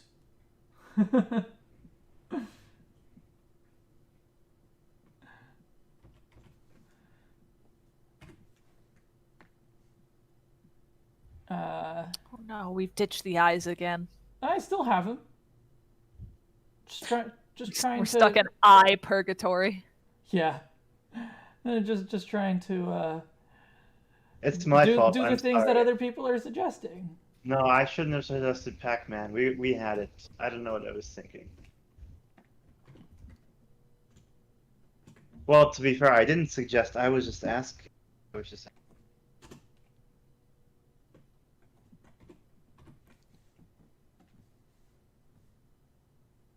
Don't worry, Ethan. What, you were gonna try other things anyway? Probably, yeah. Okay. Otherwise, I wouldn't be able to sleep. I mean that works too. No. Where's the eyes we liked? There's one. Okay, there you go. Yeah, so those look fine. Those work too. What do you guys think? I'm okay with those. I think that keeps the Rotami aesthetic. I did kind of like the simple ones more, but that's just me. If you can make these work, then what do I know? Yeah, I prefer Do you the mean- simpler ones, the baby ones. Yeah, do you mean the baby this baby eyes without the lines? Well, Yeah, or to me, with. yeah, that with there, because the ones that I saw that I did not prefer had like a half oval shape for the pupils, but the full oval, even with the line, I think is cool. Okay.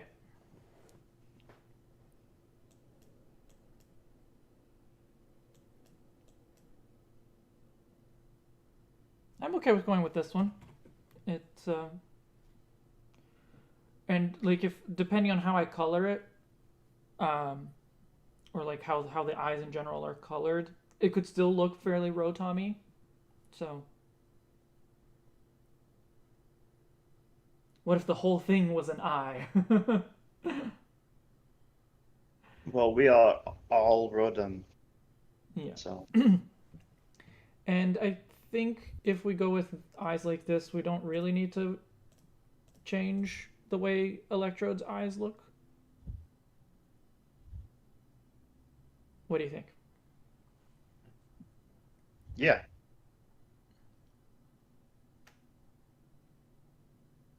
I think they look similar enough. Yeah. All right, I'm going to do a more refined version of the lines so that we can figure out colors, in particular for the eyes. Of course.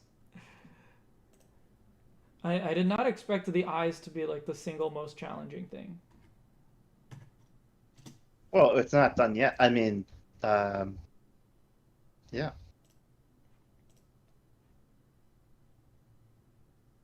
I'm sure it'll be worth it though. The eyes are very important with Pokemon though, because they're the Yes. cutesy part. So Yeah. it's not that big of a prize. Yeah, eyes are very important. Eyes are the soul of Pokemon. Oh, I thought you were gonna say that the eyes are the soul of the window. But that doesn't make sense. I know. That's Oh. why. Oh.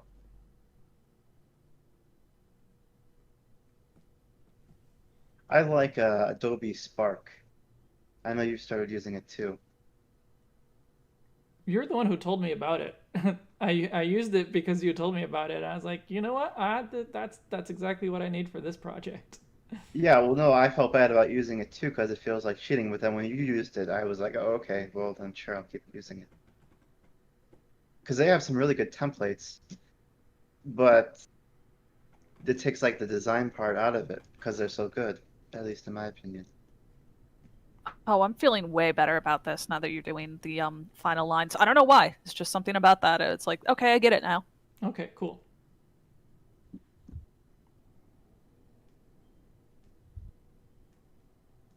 Yeah, they look clearer, cleaner, more yeah, more baby. More baby. I mean, if that's a good thing, then sure. Well, for a first stage, yeah.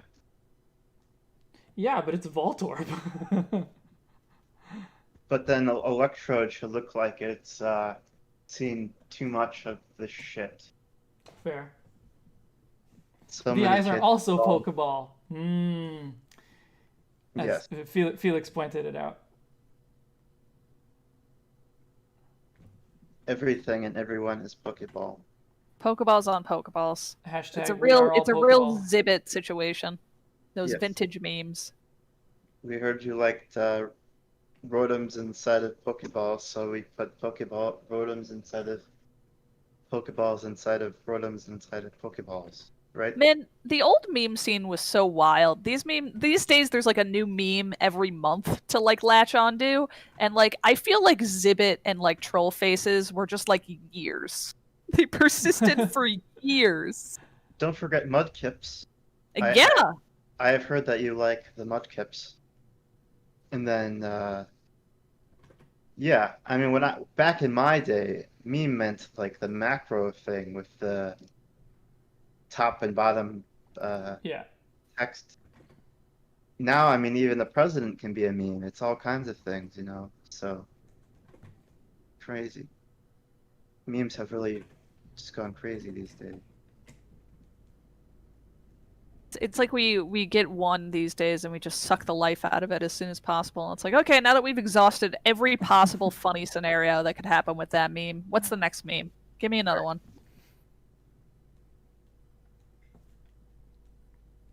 We thought the robots would take over. Turns out it's the memes. We were worried about the wrong thing. That's If gonna you be like our that- downfall. That reminds me of Detroit Become Human. I don't know if you've played that shit, but that's about robots. You don't know if I've played that. All right. Oh yeah. What he's saying is yes, he loves it. Number No, two, right I know. after The Pokemon. thing is that I did play it, and Ethan watched me play it because I streamed it. Oh right, yeah. The thing about Detroit Become Human is that Shed just loves it, and he cannot wait for Detroit Become Human 2.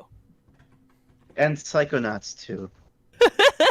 Who? Psychonauts is his favorite game, and he's just pretending that he doesn't know what it is. That's my thoughts. Why would I pretend to not know something that I like? That'd be like saying, I don't know what Pokemon is, and to not be sarcastic about it. Of course, Well- sometimes I joke about not knowing what Pokemon is. I was like, oh, Pokemon. I mean, we did that earlier. You know what Pokemon is. You know what Pokemon is. Exactly. You can't lie about that. I do not know what Psychonauts is. It is a 3D platformer that came out on the Xbox and Oh, that- PS2. Well, that's why. That is very, it is very quirky, and it kind of became a cult classic to the point where a sequel got funded via Kickstarter because it did not sell well when it came out. But I love it quite a bit. Cool. It's like Mario, except instead of Mario, you're like this kid with a helmet, and instead of going into paintings, you go into people's brains and stuff. A strikingly accurate description. Thank you. Thank you. Neat. Yeah.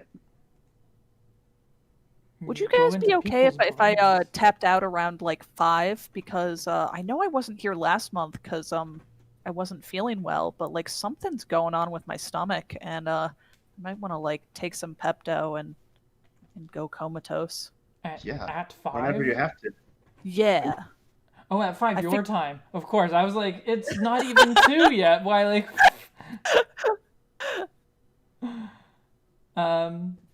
Okay. Let's try to get to the point where we can work out the colors.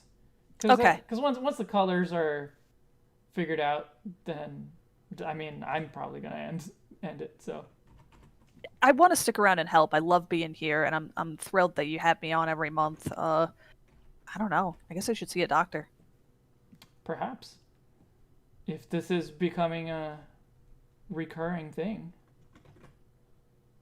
It might just be residual depression about this figure. My God, I have made it part of my soul for the past few weeks. The reason that I'm bringing it up again now, and I'm so hyper fixated on it, is I was so sure that I had a lead. I like finally tracked down another person who had it, and he was like, "Yeah, I did have it. I sold it 2 years ago on eBay, and I don't know who I sold it to." And I was like, "Oh, How do you not Okay. have the records? Or Like, are you not able to look that stuff up? I don't think eBay saves the records of buyers after a certain amount of time. I did ask him if he would give me his account name and see if I could do some digging for it, but I just can't find it. Because if I could find that owner, I would offer them the world. Mm-hmm. Well, it's a good thing, and saying it in this kind of forum and on Twitter, and that I bet someone will be like, "Hey, unless there are fans that are as big as fans as you." I would be surprised. it is a Nobody beats really me. big fandom. Yeah. Yeah. Well, I saw a Let's Play of it. It seemed cool. But yeah, I get what you're saying. Yeah, it's like most people, if you're going to be fans of that format, are there for Banjo-Kazooie just because they've been around for 20 years. And they've just got a lot more power behind their IP, I suppose you'd say.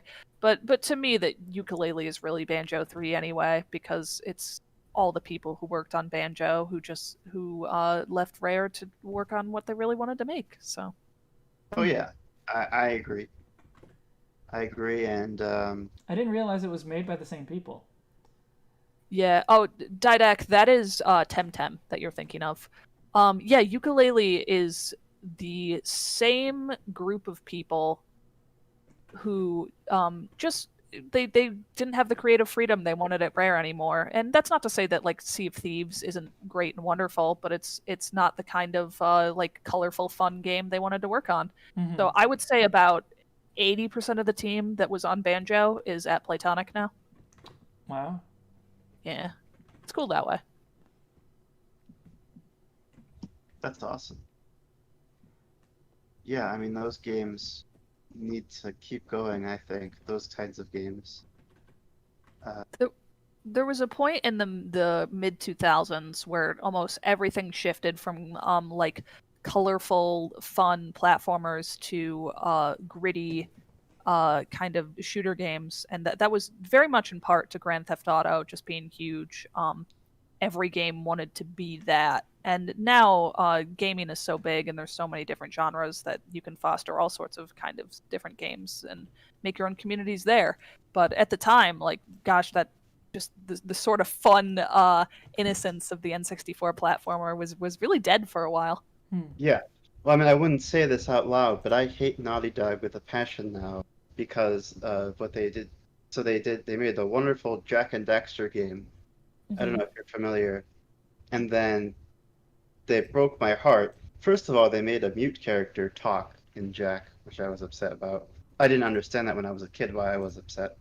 But also they made it into like a gritty shooter thing, like a Grand Theft Auto-esque game. When it's yeah. So it's this is basically gonna exactly what you just said, in the form of one game or in one series. It's like a little slice of all of that. I'm actually totally with you on this one, Ethan, and I have info on that as well. Surprise, surprise. When they were working on the sequel to Jack and Daxter originally, it was much more in the vein of the colorful world of the first one.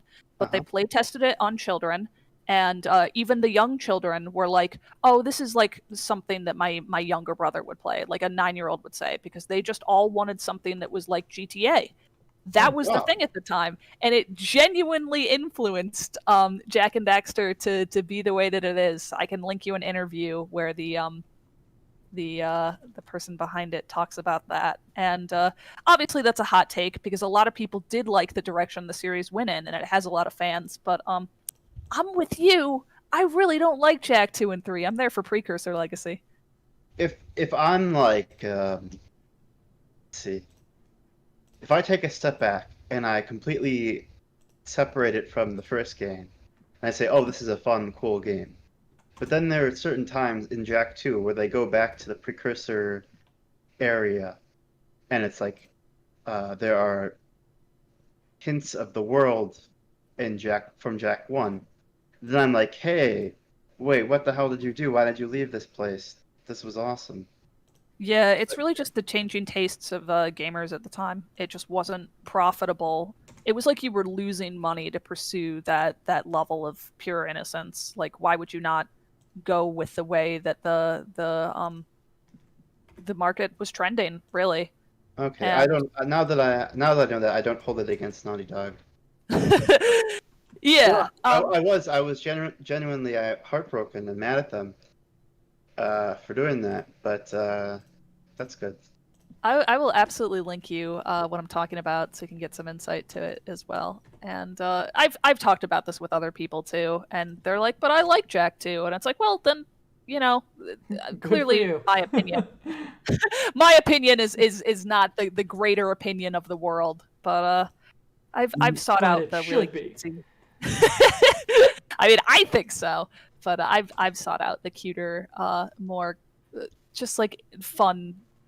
I shouldn't say fun because like that is subjective. just the more childlike games that I enjoy, I guess. Yeah. Yeah.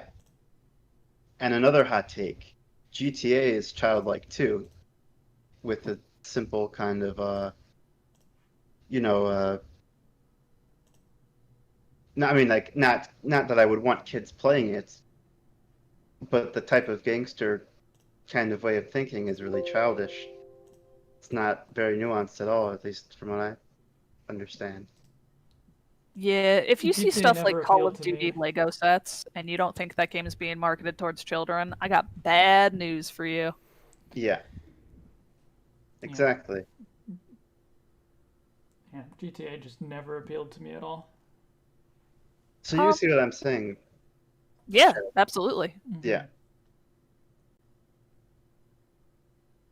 I guess lowest common. I'm not. This is why I'm not a talk show host. But yeah, please do, Julie, send me that. Actually, I'm gonna send you right now the. We'll trade. Here's the Pocket Monster figure person. I sent you in Discord. Feel free to yeet the Jack Oh yeah, when you feel okay. I will check that out. Shed, this is looking great with colors. I am loving this. Okay. Cool. Yeah, I'm happy with it. Oh, whoa, Pokemon. Yeah, that looks cool. We have hijacked your Pokemon stream to talk about the gaming community at large. I really just have to make a gaming podcast, huh? Yeah. You should do it. I would like to. Then do it. What are Yeah. you waiting for? I'm waiting for the situation where I can set up a studio with high quality recording equipment, which I'm not quite there yet, but I'm looking into it. I just don't want to promise anything concrete. You shouldn't wait until the situation is perfect. Just get a Blue Yeti microphone, just like the one I have, and start. And then upgrade slowly. But starting's hard, you know. Yeah, no, I know because I've been there. That's yeah, no, I had similar things with just starting the channel, but you just gotta do it. Episode 1 is just a VOD of what we just talked about. Boom. Done. Yeah, there you go. Problem solved. No, I'm just kidding. But yeah, I'd love to listen to it. Thank you for your support. If I get it going, I'm sure that I'll promote it a little bit through your channel, because who knows, maybe some people here like listening to me talk. Thanks for being some here, people guys. who are interested in video games. Possibly. What a concept. Shed, I'm not sure if you know. I genuinely do not know if you know this, but Naughty Dog is the company that made The Last of Us. Yes, I'm aware. Okay, just so you know. And it's a huge. They used to make Crash the Bandicoots. It's a long way. And now, right, now and I know that too, because apparently I'm not sure if it's Crash, but I think it is. But there's an Easter egg in The Last of Us, where it's something to do with Crash Bandicoot. Well, I should flip and hope so. What, you're gonna tell me they're gonna make a game and not talk about their soul? What? Not talk about their soul. Which is Crash Bandicoot. I mean, I know there's a point when my husband was playing through Uncharted where there's just a scene where like Nathan Drake and his wife were just like on a couch playing Crash Bandicoot, and nice. like you could play it as him, and I was like, oh, this is the good stuff. Get me out of this photo real beautiful multi-million-dollar world. Right? Yeah. That might be what I was thinking of actually. Yeah, where you actually get to play, like basically a port of the original games or something. Yeah. Yeah. That's cool. To be clear, I like those games too, the photorealistic ones. It was just the shock of because there was a teaser for a sequel at the end of Jack 1. Uh-huh.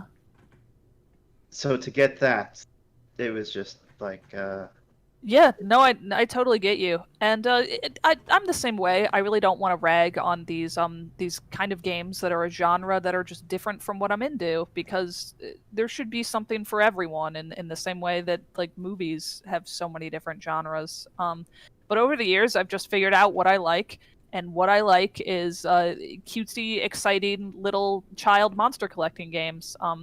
I don't know if you have heard about Bug Snacks, but I am elated for Bug Snacks, and I will be trying that when that launches this November, and probably loving it. yeah, that's a local game. I think that's the Octodad. Uh, Yeah, that's the I, Octodad they devs. went to the same school as me, so I stand them, as they Oh my say. gosh. Yeah, Yeah, yeah, look into Bug Snacks. yeah. It has been described as a cross between Pokemon Snap, Viva Pinata, and Dark Cloud. And I'm like, cool, name a thing, like an amalgamation of things that I would like less, because you cannot. Awesome. But wait, is it PS5 only though? No, it is PC as well. Oh, okay, good. Because Yeah. I learned about it on the PS5 program. Yeah, I believe that's where they revealed it. Yeah. That's where I learned about it too, and I had multiple people message me during that conference being live, and they were like, "Oh, hey Julie, they made a game for you," and I was like, "Excellent." Oh, devs play. Oh, they're playing the game. Oh no. Oh, Yeah, I'm not that's gonna be able. I'm not gonna be able to handle that. watch that on your own time. That's where the info I have comes from. But that's Yeah, thank you for sharing that. That's yeah, no problem. There's some really interesting stuff. Tim Schafer likes to have other devs of 3D platformers in his office. When he was like developing Psychonauts, he'd do that so he could talk with them about the features that he really enjoyed about their games that inspired him on his own game. And if you're into that sort of stuff, I find it interesting. definitely going to. Right now, I'm watching an Umbreon Libra stream, but Oh, I hear he's very talented. yeah, yeah. Oh, okay, so now I'm looking at this, and they show how there was a Ratchet and Clank poster in Jack 2. Yeah, That's what I think of as an Easter egg. counts. Yeah. What about, so in Pokemon, there's a Stand By Me Easter egg. Have you heard about this? Shed knows what I'm talking about. I have heard about that. They actually referenced that in the new music video they made with that Japanese band. The opening of the music video is a reference to Stand By Me as well. I mean, that's just so strange. I get that it was popular. I mean, they're both awesome things. It's just together they could be very not cool, but I get that it's kind of an innocent thing. Yeah. It's funny sometimes to see the media that resonates with the creators that you like, what they've Right. pulled inspiration from and what they love. Yeah. Yeah, they're allowed to like Stephen King just as much as anyone else, so it doesn't have to make Pokemon secretly a horror game. Wait, Pokemon is a horror game? No, no, I'm saying, so you know what Stand By Me is about, right? Yeah, I've seen it. Oh, well, I'm just saying it's not a very happy thing, and it's also about kids, Yes, an adventure, but a very sad adventure. So I don't think of it as a sad adventure. I mean, I know that they're looking for the body of. I think it's a slightly older kid than the main characters. Yeah, So it's kind of morbid. morbid, yes. Yeah. I don't know if I would call it sad exactly. Right. Yeah.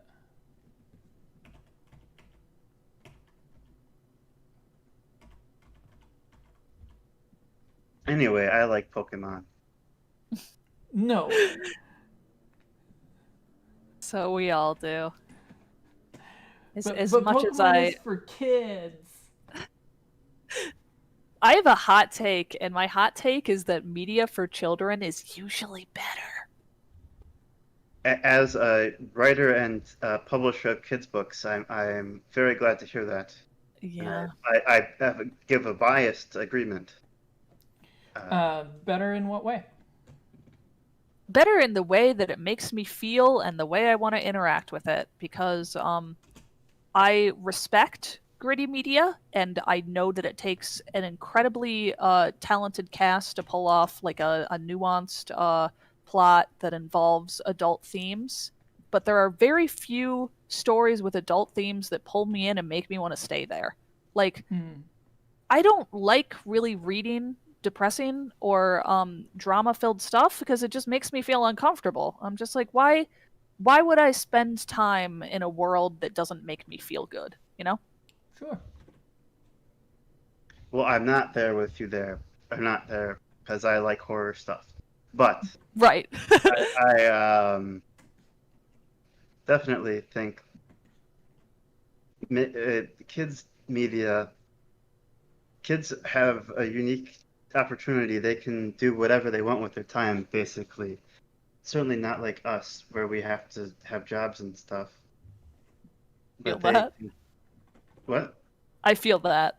Yeah.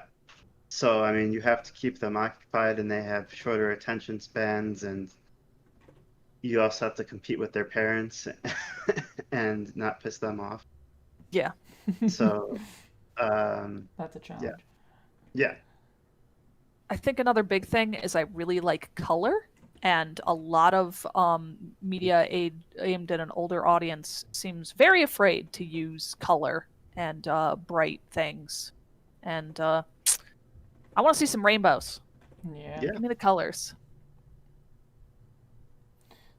So Indigo and I have been watching basically all of Cardcaptor Sakura. Yes, I heard you talk about that on Twitter. Yeah. Because it came onto Netflix here in Canada somewhat recently, maybe not so recently anymore. But I hadn't watched it since being a kid, and it was basically the other anime that I watched besides Pokemon and Digimon. So Pokemon, I think it was Pokemon, Digimon, and Cardcaptor that was all like back to back. But and I watched all three with my sisters, and I remember liking it, but watching it now, like I feel like I'm getting more out of it.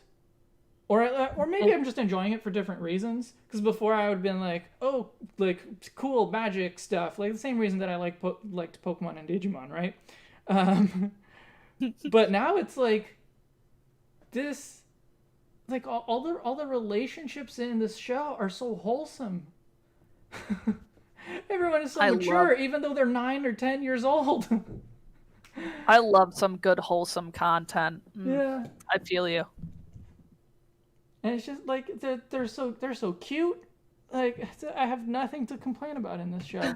Well, except for like the one guy who's kind of an asshole, but like he ends up becoming their friend anyway. So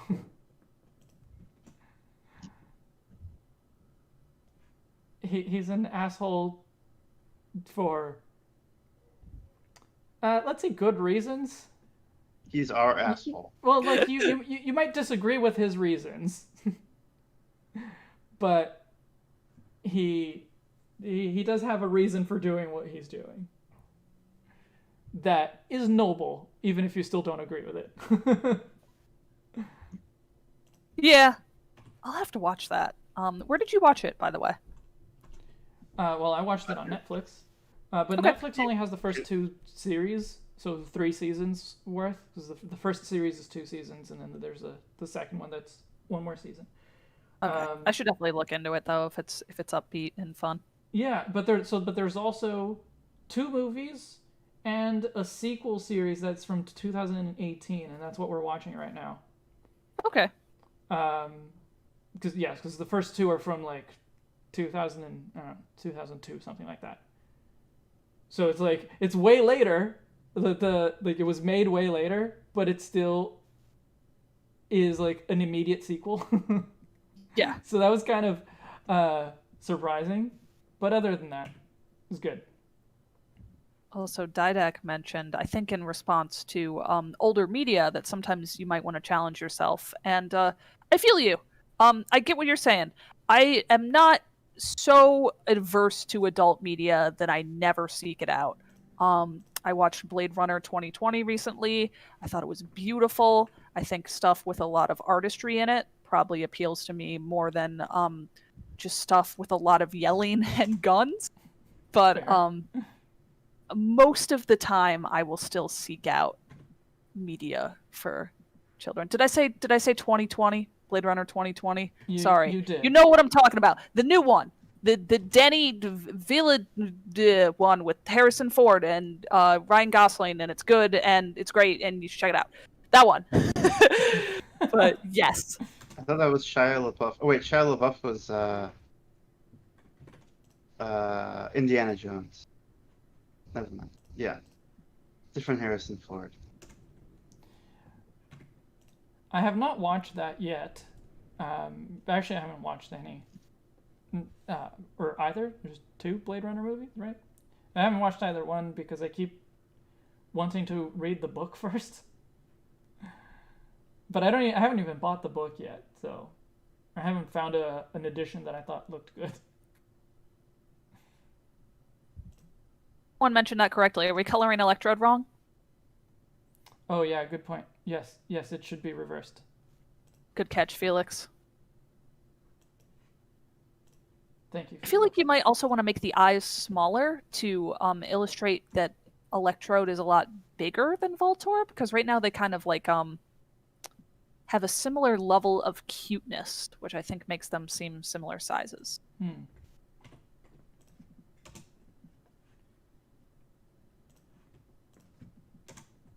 Oops, that's the wrong layer. Which one is it? Oh. There it is. Yeah, Pokemaniac, I think I've heard you talk about him before, but I haven't seen his other stuff, but I need to look into it because I was really impressed by Blade Runner. You could tell that he made a lot of really good filmmaking decisions, and if anyone is that good about not cluttering a movie with too much dialogue and letting a scene like really sit so you can absorb the atmosphere, probably gonna like their other stuff too. So this isn't final lines or anything. It'll be a little bit difficult for me to change the size of the eyes with the color on, but are we happy with the colors? Like, if when I actually do finish this, it looks like this, is that good? Yeah. Okay. I like what you've done. They feel like they're more exciting designs. Agreed. I'm still a little bit like on the fence about the look of Voltorb. I don't think that Voltorb looks as good as Electrode does. To give yourself more credit than you'd think. It looks pretty good. Okay. Looks cute. I think it's because the button, the way that it is there, kind of looks like a pacifier. I think that's why we're all calling it baby. It does look like a pacifier. That and because it's baby. It's baby. I mean, have you seen the way that it is? It's baby. It's undeniable.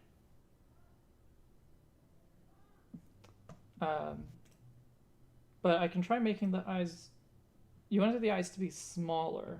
I actually quite liked the size of it. Like, I think if the size of the eyes looks right. There's just something about the design right now that's making it feel tinier than Voltorb is.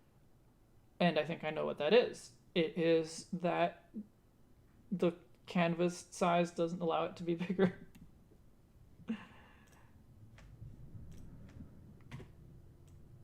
No. Move the entire group, please.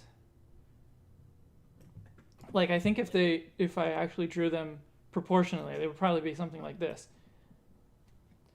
But I don't want to limit myself on the Voltorb and leave so much canvas space available. Yeah. I get you.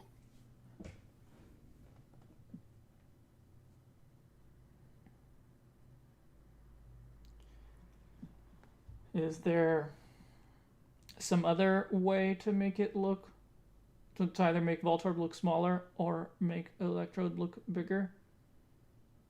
I just think the proportions of the eyes are like it looks right to me. So Okay.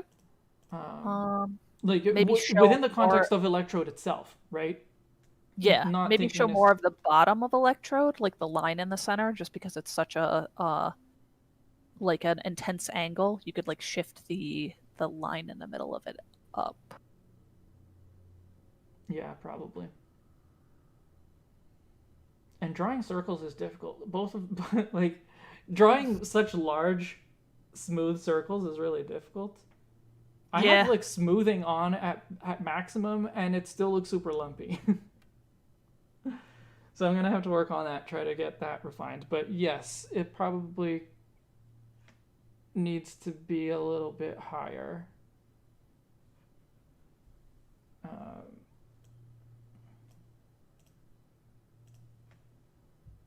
Oh, right. Because of the way I drew the lines, I can't actually adjust it over there. So I will adjust it on this sketch.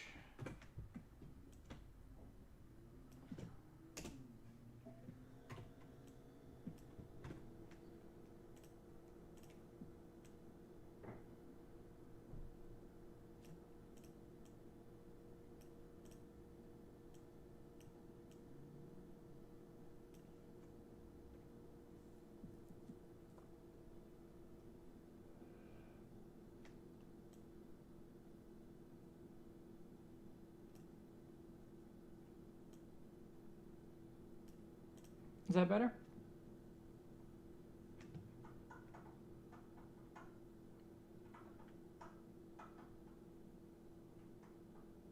I do think that's better. Okay.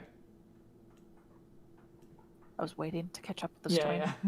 Yeah. And it's just a little bit awkward because it's like, is that better? Crickets. Oops. Banana Meteor has left the chat. The chat. If the black line, if the black band, I'm guessing, is what Sharon is talking about, was a lot thinner, wouldn't that make it look bigger as well? Yeah, but the band wouldn't be proportional, right? I mean, I don't know if it would make it look bigger, but it wouldn't be proportional. And I don't know if that's, is that what we want? A thinner line? The thinner line might be a good idea. Okay. I like that. I Yeah. like that idea. Hang on, because I can change just the line on this sketch, so. My whole Twitter feed is everyone talking about how today is the 10th anniversary of My Little Pony Friendship is Magic. Where my bronies at? Just me? Okay. Well, I'm happy that you enjoy the program and it was good. That it's a good anniversary, I assume. Or... Yeah. It was funny to see it really pop off a couple years into it, and then I think the novelty of the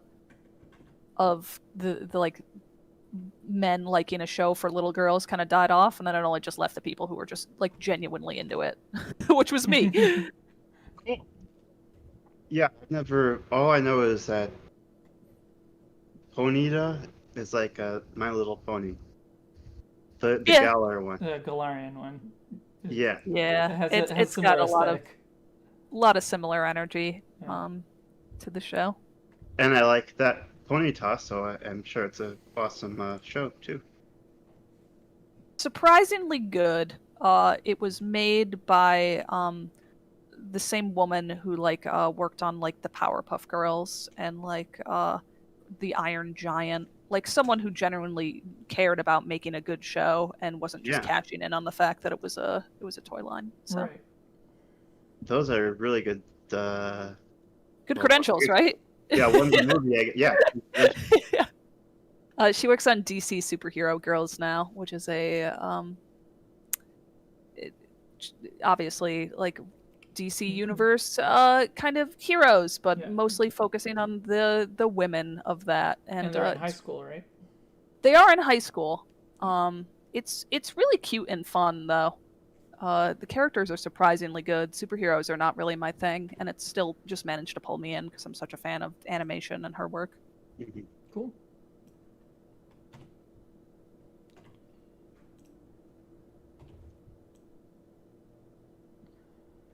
So, Shed, if you don't like video games, what do you like? What are you into? Nothing. It's not that I don't like video games. No, I do like video games. I just don't play a lot of them. I think he just puts most of his passion and time into Pokemon, which I can That's respect. Yeah, no, I play Pokemon and that's it basically. No, I mean like I play Pokemon and I play Zelda. Those are the two that I play regularly, right? And then everything else is like I have to see someone else play, or the art style has to really catch my eye, or something like that, and then I might try it. Yeah. Well, Pokemon isn't really a game. It's a lifestyle, you see. Yes. That's Yeah, I mean, nowadays it's not even that great a game. It's more of the franchise as a whole that really keeps you there. Yeah, it was funny when I was reflecting on my favorite games for the Switch, and I ranked Sword and Shield very low, but just Pokemon as a whole I just love deeply. Like I had a Pokemon themed wedding. It's how I met my husband. Oh. And yeah. Yeah. But it's great. It's fun. You picked two good franchises to really hone in on as far as being just someone like kind of tapping into the gaming scene. Yeah. And that's fine. Well, I sure hope so. Though, if we ever do hang out in person, I'm gonna make you play a slew of stuff that I like. I'm gonna be like, okay, now try this. Okay, now try this. Sounds cool. So yeah, sounds good. What about Ring Fit Adventure? I've played Ring Fit Adventure. I am not as dedicated to it as I should be. Yeah. I should lose some of my extra COVID weight, but it is fun. Yeah, I'm not losing any weight on it, but my muscles are getting more toned. So I have very bad stamina, I guess. For like I don't know if it's related, but I also have a heart murmur, and I get winded very quickly. Yeah. And so like it took a while, and I'm still not there to just like build up my stamina so that I don't get winded just doing 10 minutes of exercise. So that would be me too. I tried a couple days of Ring Fit and then I fell off, and I really just got to pick it up. I got to set a schedule for myself because I'm the same way as you. Very easily winded. Yeah, I do not get out much as someone who primarily does art and plays video games. Yeah. My level of physical interaction is low. For me, it's kind of weird because I love going outside. I just don't do it. It's just like I enjoy going for a hike. I enjoy being outside. I'm just too lazy to actually go outside. It was really good for me before the pandemic was a thing, because every month I would go do Pokemon Go Community Day, and I would hand out the buttons that I made, and I'd have a grand old time walking around for a few hours. But like now no. Yeah. No thanks. Yeah. Yeah, no, but it's like for me, it's always been like that. For a while, I was playing Pokemon Go regularly, and basically I would go out to a Pokestop, or a gym rather, and back, and that gave me 15 minutes of walking roughly every day, or more. If it was a community day, obviously I would like go out for longer and go farther away and all that kind of stuff. I really fell out of playing Pokemon Go though, like over a year ago, a year and a half roughly, and I just never got back into it. I don't blame you.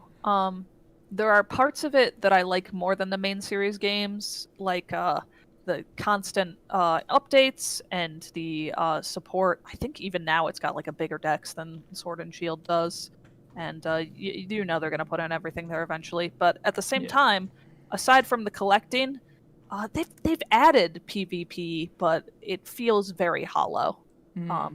It's Yeah, I primarily did a little bit of it. yeah. It wasn't It just makes me want to play real Pokemon PvP. right. It's like, yeah, okay. Yeah, the mobile game that I've been playing more recently is Pokemon Masters. I played it a lot when it came out, and then I dropped it. But I don't know, a couple weeks ago, a month ago or so, I picked it up again, and I don't know. I find it a lot of fun. I find the battles more engaging than Pokemon Go. Have not tried Pokemon Masters. Maybe I should. I don't know if I've missed out on too many exclusive things at this point to get my foot in the door, but It would have been a really good time when they had their anniversary event. That's when I came back. That would have been a great time to start as well, because there's just a lot of free stuff. Because it is a gacha game, right? yeah, And that's not my fave. Yeah. At this point, I pretty much have all of the characters that I would want, except for some event exclusive ones that I just can't get anymore. But I'm still having fun with it. But and the thing is that when it first came out, it was super grindy. Like you had to, in order to get the items that you needed for like leveling up and powering up your trainers, you would have to like do the same the same like course, the same level over and over again to get enough items, which was terrible. But nowadays you don't have to do that. There's an item that you can collect fairly easily that allows you to just skip doing a level and still get the rewards for it. And you can use nice. you can use as many as you want basically, within a certain limit. But yeah, makes it a lot better to just like collect the stuff you need. Yeah. I'm still not sure about the eyes on Voltorb. I like them. Don't mess. They're good. Shh. No.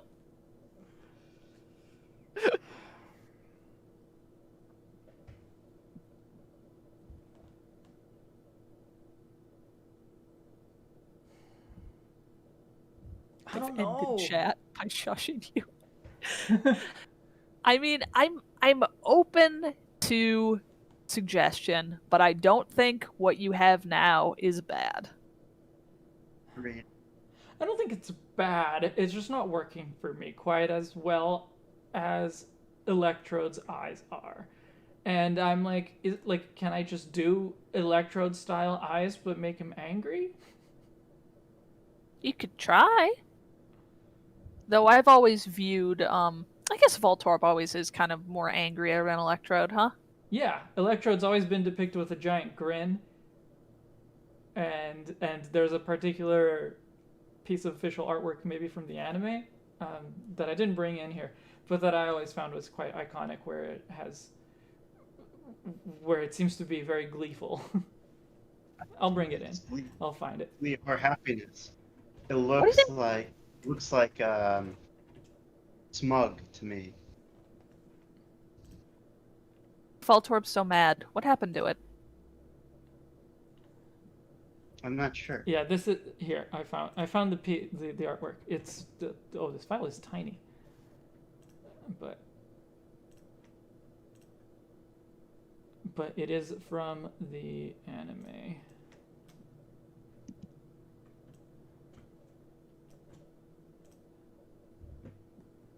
But this has always been like one of the ways that I think of Electrode.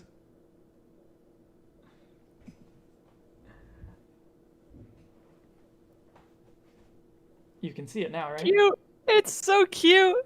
Yeah, so basically this is the expression, or like this is the direction I wanted the expression to go in with the one that I did. This is what That's I was cute. thinking of. Oh, precious child. But yeah, Voltorb has always been angry. So it needs to be angry. It's not Voltorb if it isn't angry. It looks angry. It looks so angry right now. Ed, you're being called out for your relation to Rotom again by a newcomer. If it reminds you of Rotom, that's on purpose. I don't see it. The similarity. I mean, Ethan, if you don't see the similarity, then you might have to get your eyes checked. I was joking. It's clearly a Rotom. I was just trying to support the artwork. Ooh.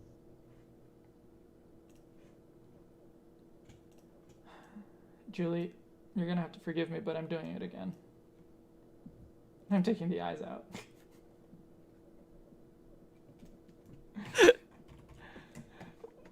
Maybe we'll see. Maybe it'll be the same eyes that come back. But You and me, we got beef.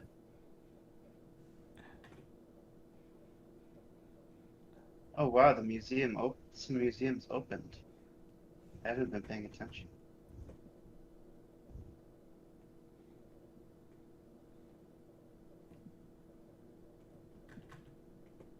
actually, that proportion looked right.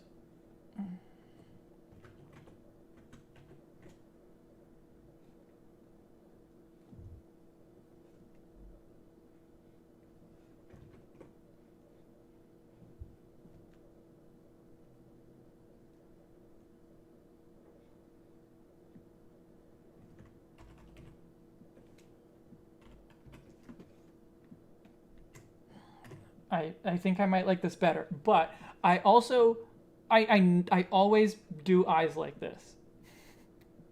Like my inanimate object Pokemon almost always have the same kind of eyes. And You know what I'm gonna say, and it's that I liked the old eyes better, but these are not bad. I'll just say I love it, so you can go on to the lines and stuff.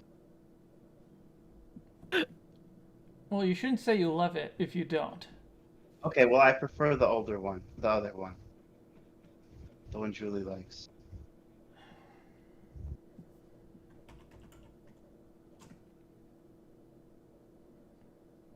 This one looks like Watt from Paper Mario, especially with the pacifier. I know that doesn't mean anything to you, but I promise it does. Which Paper Mario? 64. Oh yeah, the only Paper Mario that I've played is that Thousand Year Door. And I've heard that's the good one, so... it was very good. It was very good. Yeah. But I wanted to play Origami King, and maybe I still will at some point, but I never got it. I've heard mixed things on it. I've heard that it's like very like fun and innovative, but it just differs a lot from old Paper Mario style. So like you have to not really be expecting stuff like the originals if you're going into it for that. I see.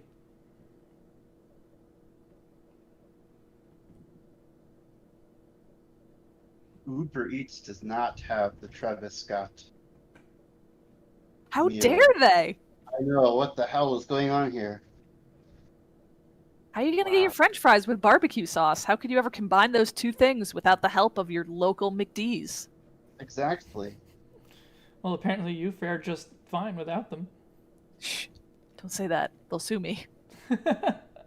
You said that. I don't know what you're talking about. What does this sound? 40-piece chicken nuggets and 2 large fries. That sounds great. But I'm not going to get them. That might be a little bit of too much. I admit, I really like one of these eyes.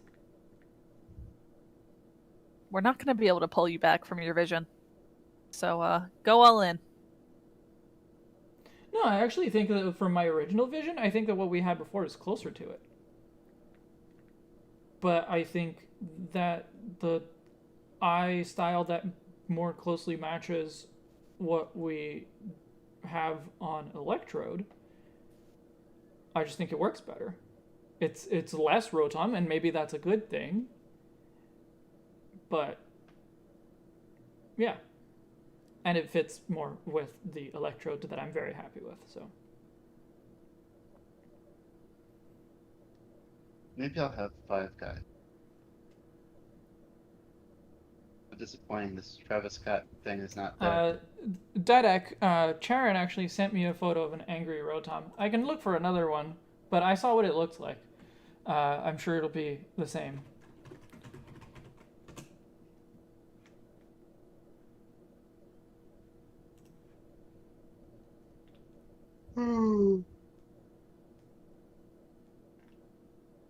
Yeah, the first image that comes up is the one that Charon sent me.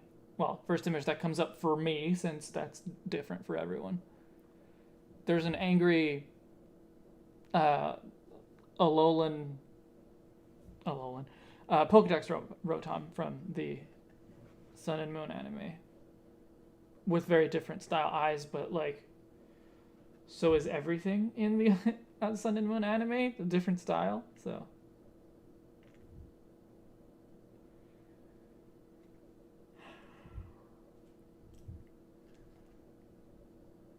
What about Spheel's eyes? Very appropriate.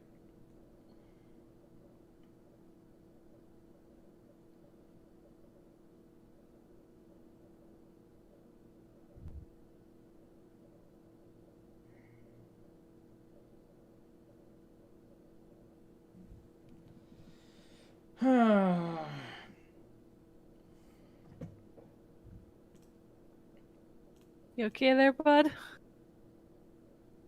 You want to talk about it?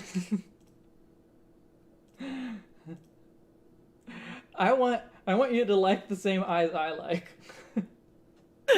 and not just tell me that you like it. My opinion is not as important as your vision for your design. Like, yes, that's true. This is I'm the lead designer on this one, so I can make the final decision, but I wanted it to be a final decision that people are happy with. Chat, well, I know we've gone through a lot of different eyes, but out of either this one or the one we had before, this one, what's your consensus? Well, what do you guys think? No eyes.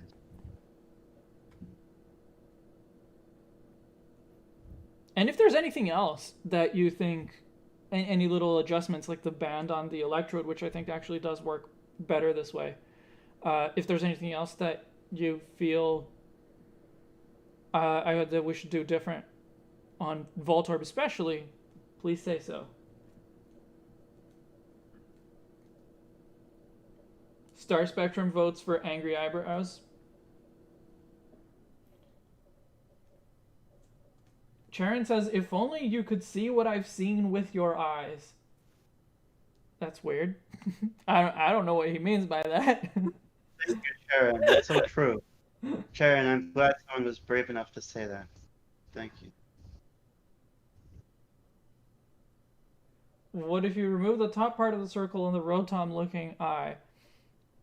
If you mean the top of the pupil, that is actually something that we tried somewhere. Here it is.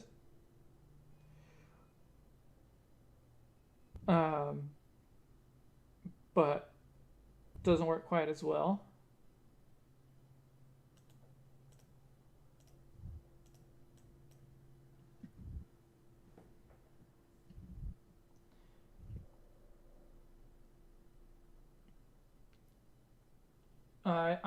Galaxy Nova says, I like the line through the eyes, but maybe add to the eyebrows for the people who need it to be angry.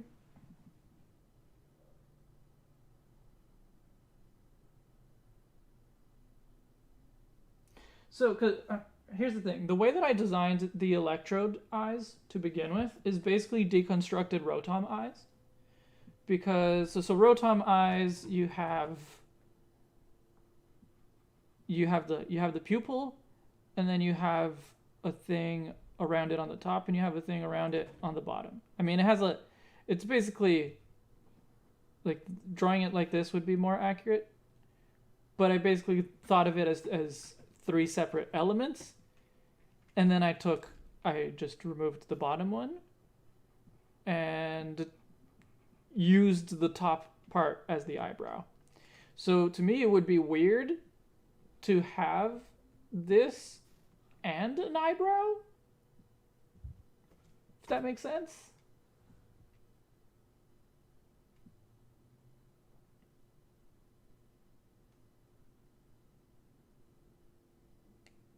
We're all just lost deep in this eye controversy.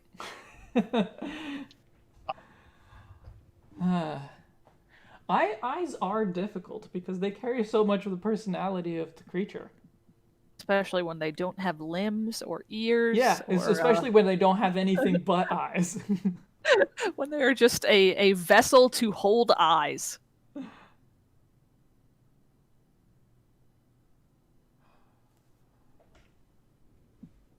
Ugh, I might just have to leave you to your own devices on this one because my stomach is not feeling great. But oh yeah, well no, we're way past the time that we said we tried to end by. So if I got caught up because I like hanging out with you guys and giving my 2 cents. But yeah, no, Great hanging out. this is gonna come across in two very different ways. But if you gotta go, you gotta go. yeah, Well, yeah. I'm gonna have to go look. We look can't down at see toilet eye to rolls right eye now. here. That's true, Star Spectrum. Okay, I will leave you guys to your devices, and if I feel better later, and you're still going on this eye If we're journey, still stuck on eyes. I will hop back on. But thanks so much for having me. Yeah, It was lovely to talk to both of you. Thanks for joining us. Okay, bye guys. Bye. Didac, you were swearing? I didn't see it. It's possible that it either got auto-modded, but it didn't tell me that it got auto-modded because I'm not actually looking in my streaming dashboard because I'm looking at Photoshop. But it's also possible that it's one of those things that would have appeared in live chat mode and I have it in top chat mode.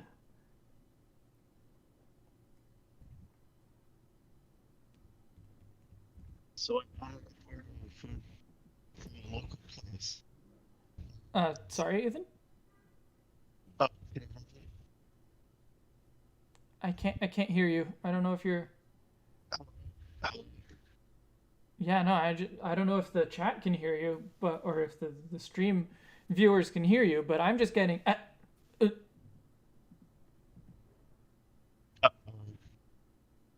let me.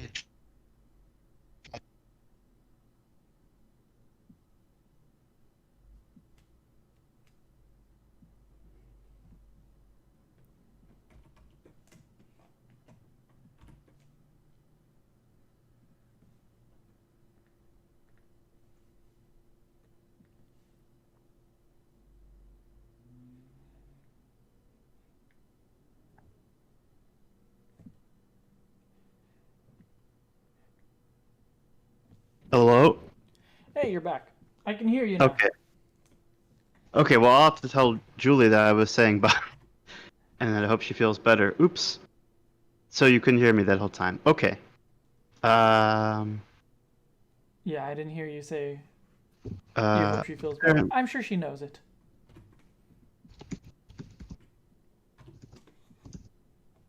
okay.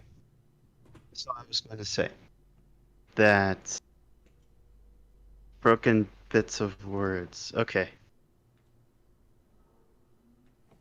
Well, I was ordering food from a restaurant, and it's a local restaurant that is known for insulting playfully customers. Have you heard of this kind of place?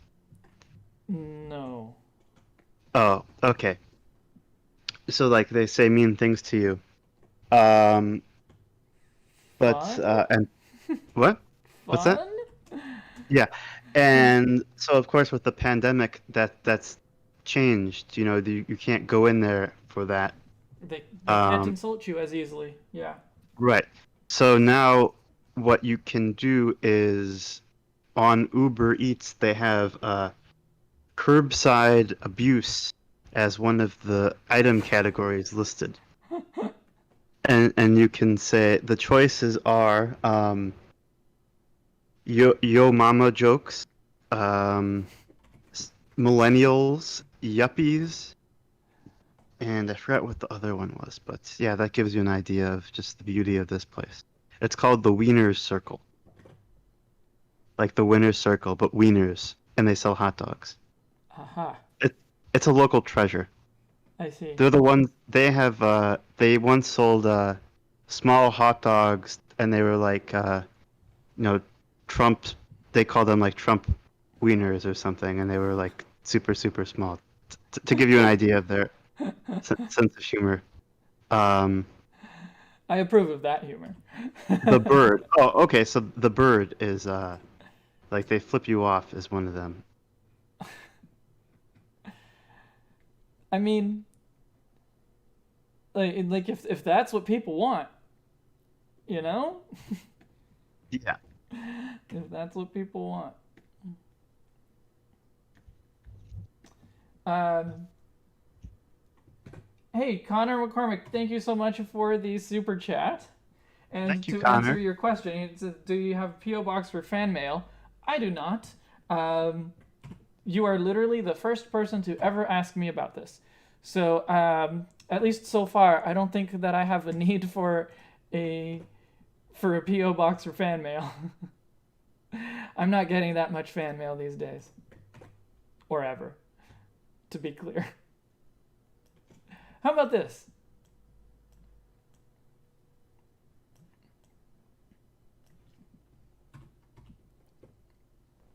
We don't have Julie here to say no, so y'all better agree with me.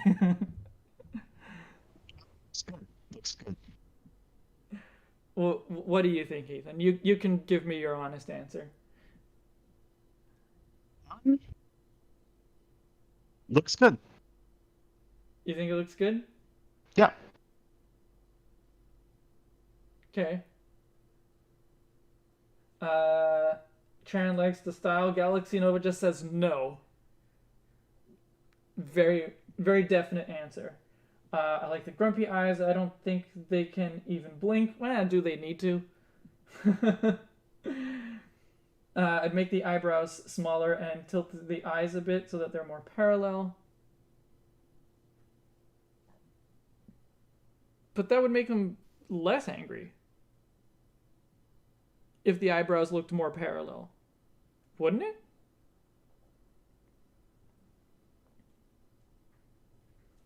Oh, Galaxy Nova was responding for Julie, saying no. I see. Got it.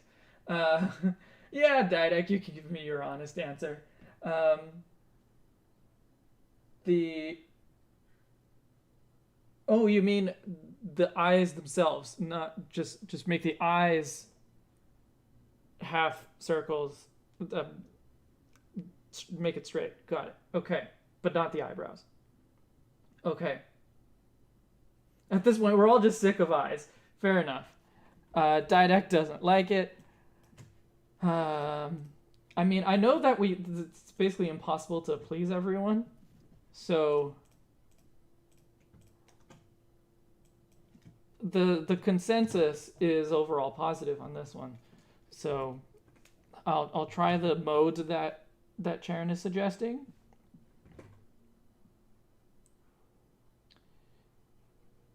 But is overall positive. So that's good enough for me.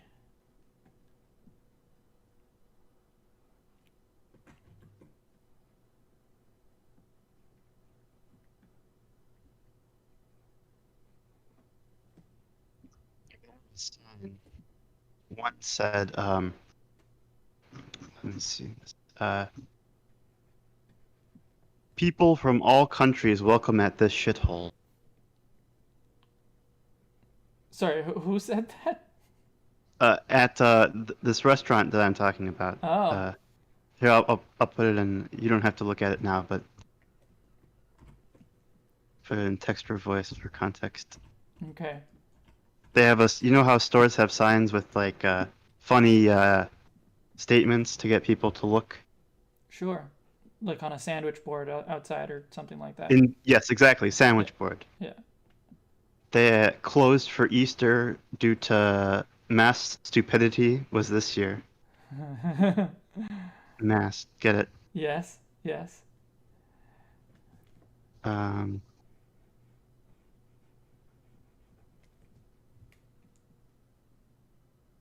mm,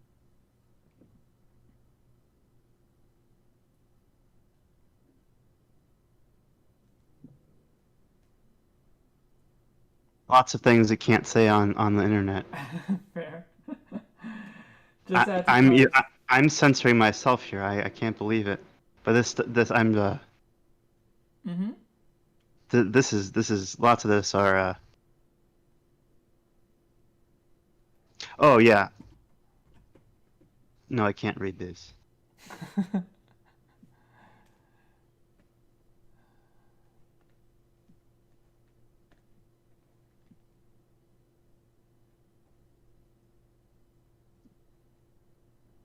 I think I like the tilted eyes better than the than the parallel eyes, because it just looks more annoyed than angry.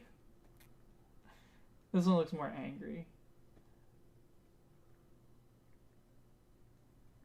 So many eyes.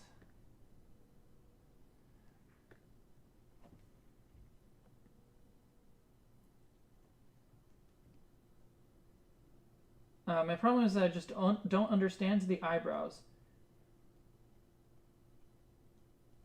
I mean, what is there to understand? They're gonna be like kind of like Rotom eyes, and that like is just light, or it's just like a flat thing.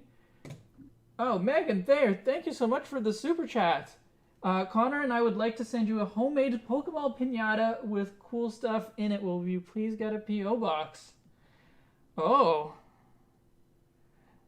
Now I'm gonna have to look into this. I will look into it. A Pokeball pinata. I can hang it I can hang it back here. And either leave it there because I'm gonna feel bad about smashing a homemade Pokeball pinata, or smash it on stream. I'm gonna have to look into that now. Yeah, that would be awesome. Sorry? No, I was gonna say that sounds awesome. Yeah. I can also say, as someone who's been following you for a while, this is the first time you've been asked about the PO box, I think. Yeah, I think so. Does that mean I've made it? Yeah, of course.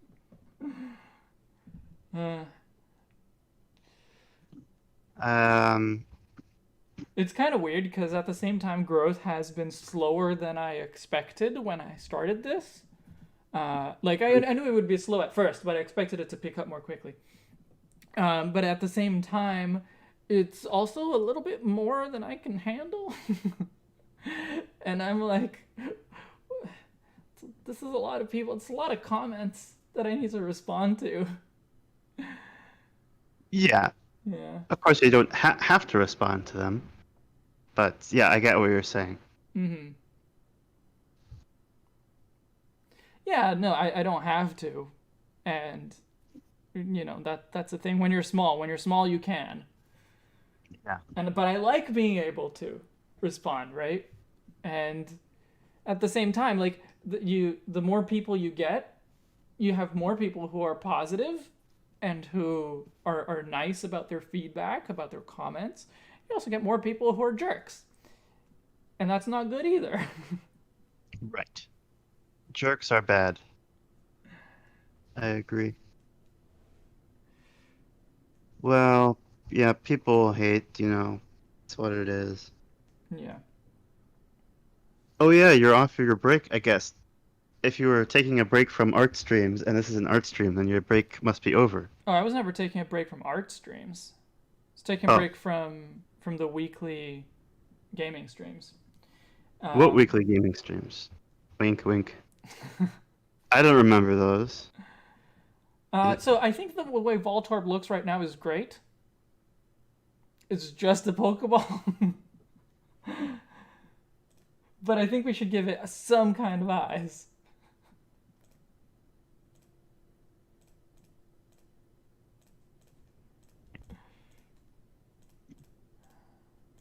If this is the universally preferred eye style, I will keep it. But I do think that the more recent ones are better.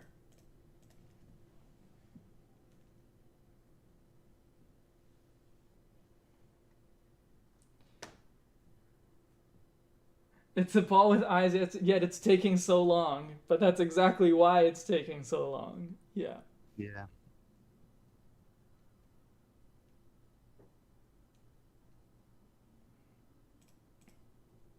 All right. I'm going to make an executive decision that I like this eye style best. I'm still gonna adjust it a little bit, but just like size and position kind of deal. Okay. Oh no, you think I'm making a mistake? Oh. No, I'm just tired. In fact, I should sign off. You're gonna tell on me. What's that? You're gonna tell on me. You're gonna go to Julie and be like, he waited until you were gone so that he could get the eyes that he wanted. No, no, no, no. But that's a good idea. I was not going to do that, but that's a good idea. I just gotta. You were not going to, but now you will. No, I just gotta eat. So I'll see you later. I'll be on once I finish and you're still on. I'll probably be in chat, but Nah, not voice if anymore. no, I think I'm happy with the way it looks now, and I'm not gonna finish the drawing now. Okay. I have other things I need to finish. I need to work on. Cool. I'll try to finish this. We already figured out the colors and everything, so it's like we're more or less good to go. So I will have this posted within a week, hopefully. Cool. All right. Bye, everyone. Thank you. Bye, Ethan. Thank you so much for hanging out with me. Yep.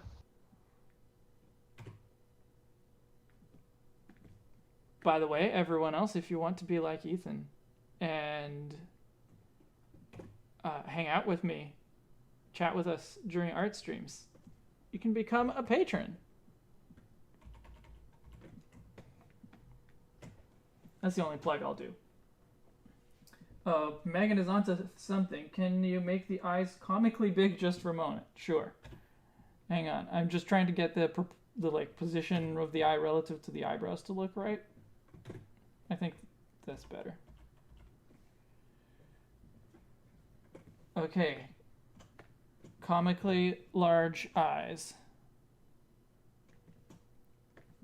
The eyebrows are gonna bump into each other a little bit. Maybe it can be outside.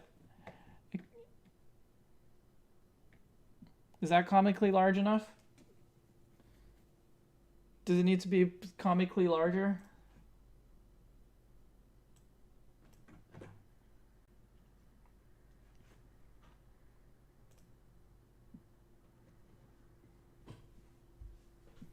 Is this better?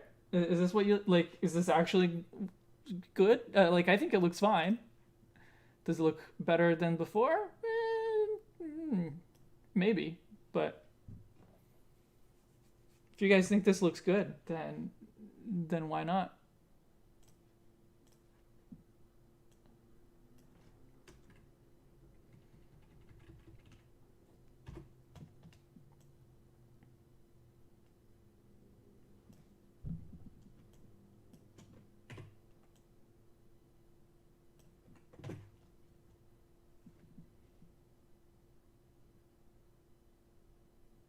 It's actually pretty good, yeah. I don't think it's the eye design that I'm questioning. I feel like having the button on the back for Voltorb would be better.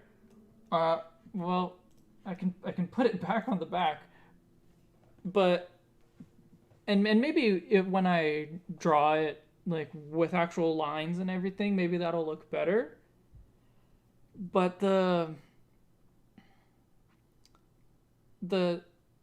yeah, it just makes it look so much like a mouth.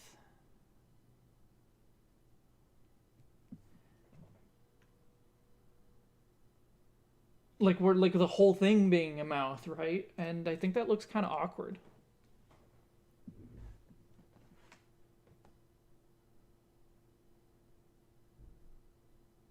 What if Voltorb's entire pose was the one where we're looking at Voltorb's back? And Voltorb is looking at us sideways from the back of the ball, like a sneaky monster. That could work. I'll do a quick version of that and see how that looks. Electrode, hide for a second. Hang on.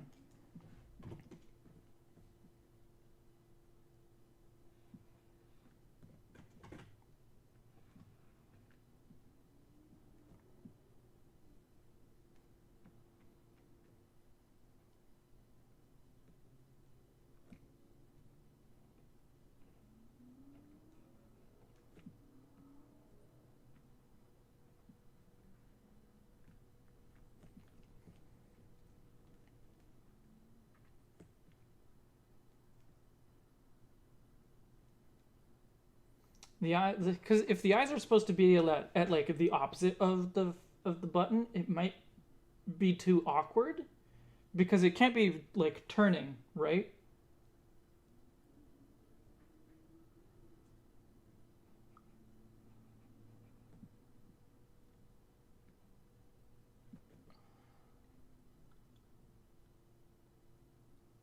Yeah, I think that's not going to work because you can only show one side. It can't be like folded. Another option would be if it's actually like perfectly on the side.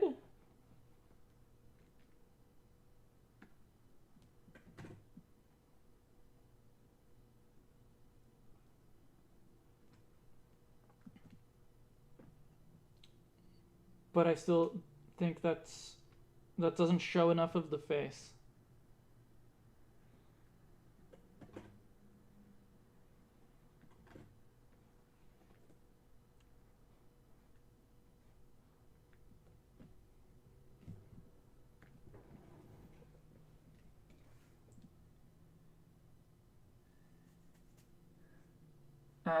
Hey Wispy, just popping in before work. Just really interested to see that what direction you take this.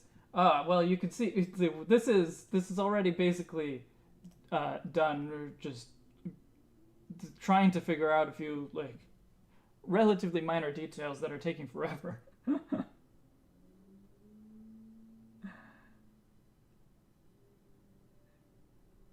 Late to the party, but I prefer the original eyes, although not totally against the other option. What if it looked like an electrode but upside down?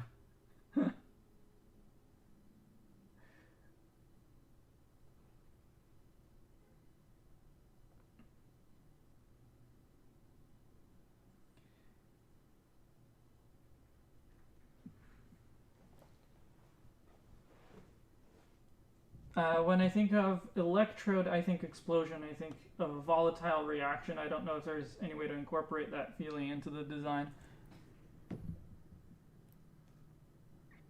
I mean, I don't necessarily agree with that. Like to me, Voltorb is not, or actually either one, uh, is not so much about I'm about to explode. It's just like I'm a large ball.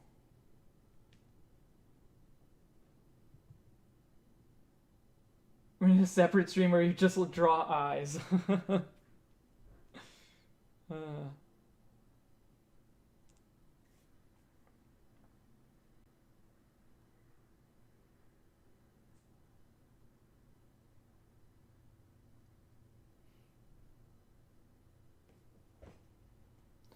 Like I picture this electrode almost like a drift blim, where it's a, like, a large circular thing, and then it has the lightning below it, and then it could be floating. And like I don't know, I like that looks relatively explosive to me.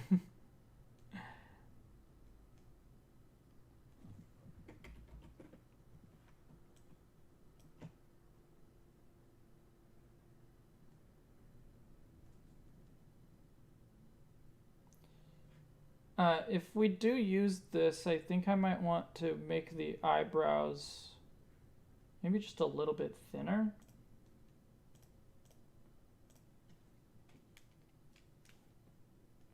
Because they're conflicting quite a bit here in the middle, so...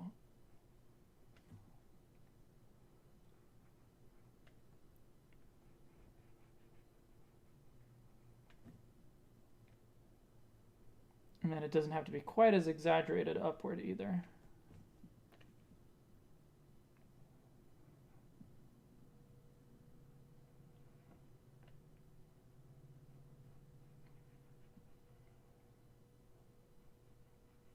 Yeah.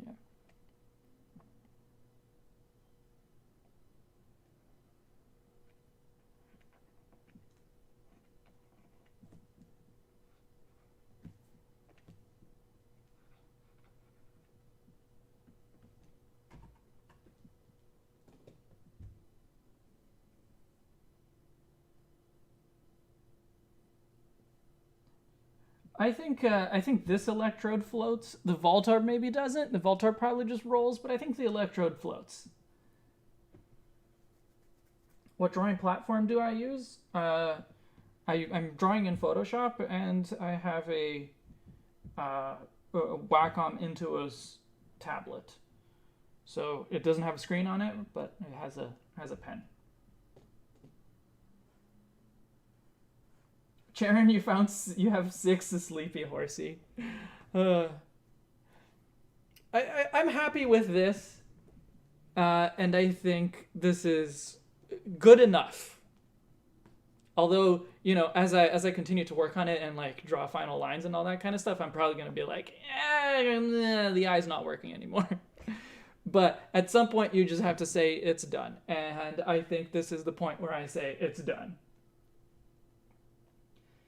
Can we make Voltorb's button mouth colored like electrodes, where we see the inside?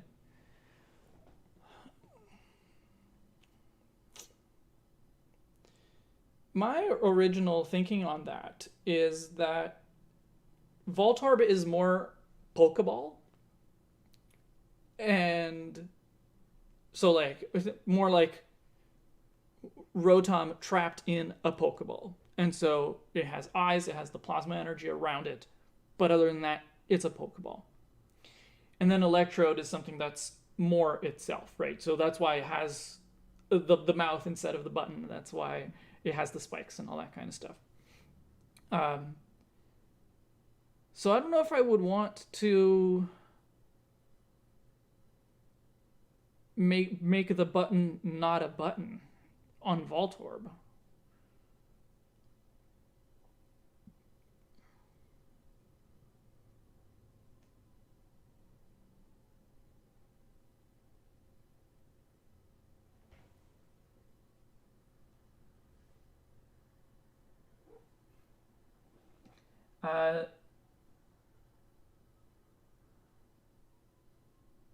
Agreed, sounds like it captures the elements when you describe it. Maybe it could turn red like the anime, but it shouldn't be a mouth. Oh, sure. Yeah, like the red glow.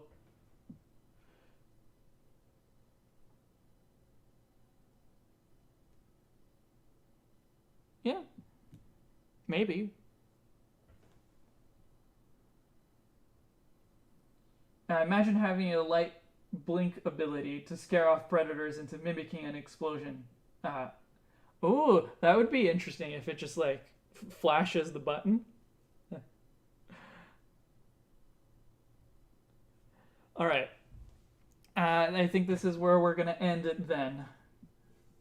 But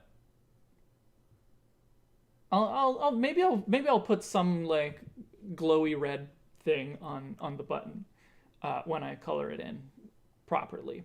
But as I was saying, I will finish this throughout the week. Hopefully by next weekend I will have it done. And yeah, it'll be posted to Twitter and to our Tumblr. Yeah, Megan, we liked the big eyes. The big eyes work. I think it looks good. Like, I know I've said this several times throughout the stream, but I'm really happy with the way Electrode looks. Voltorb less so, but then again, it's Voltorb. Like, what are you really gonna do with it, right? So,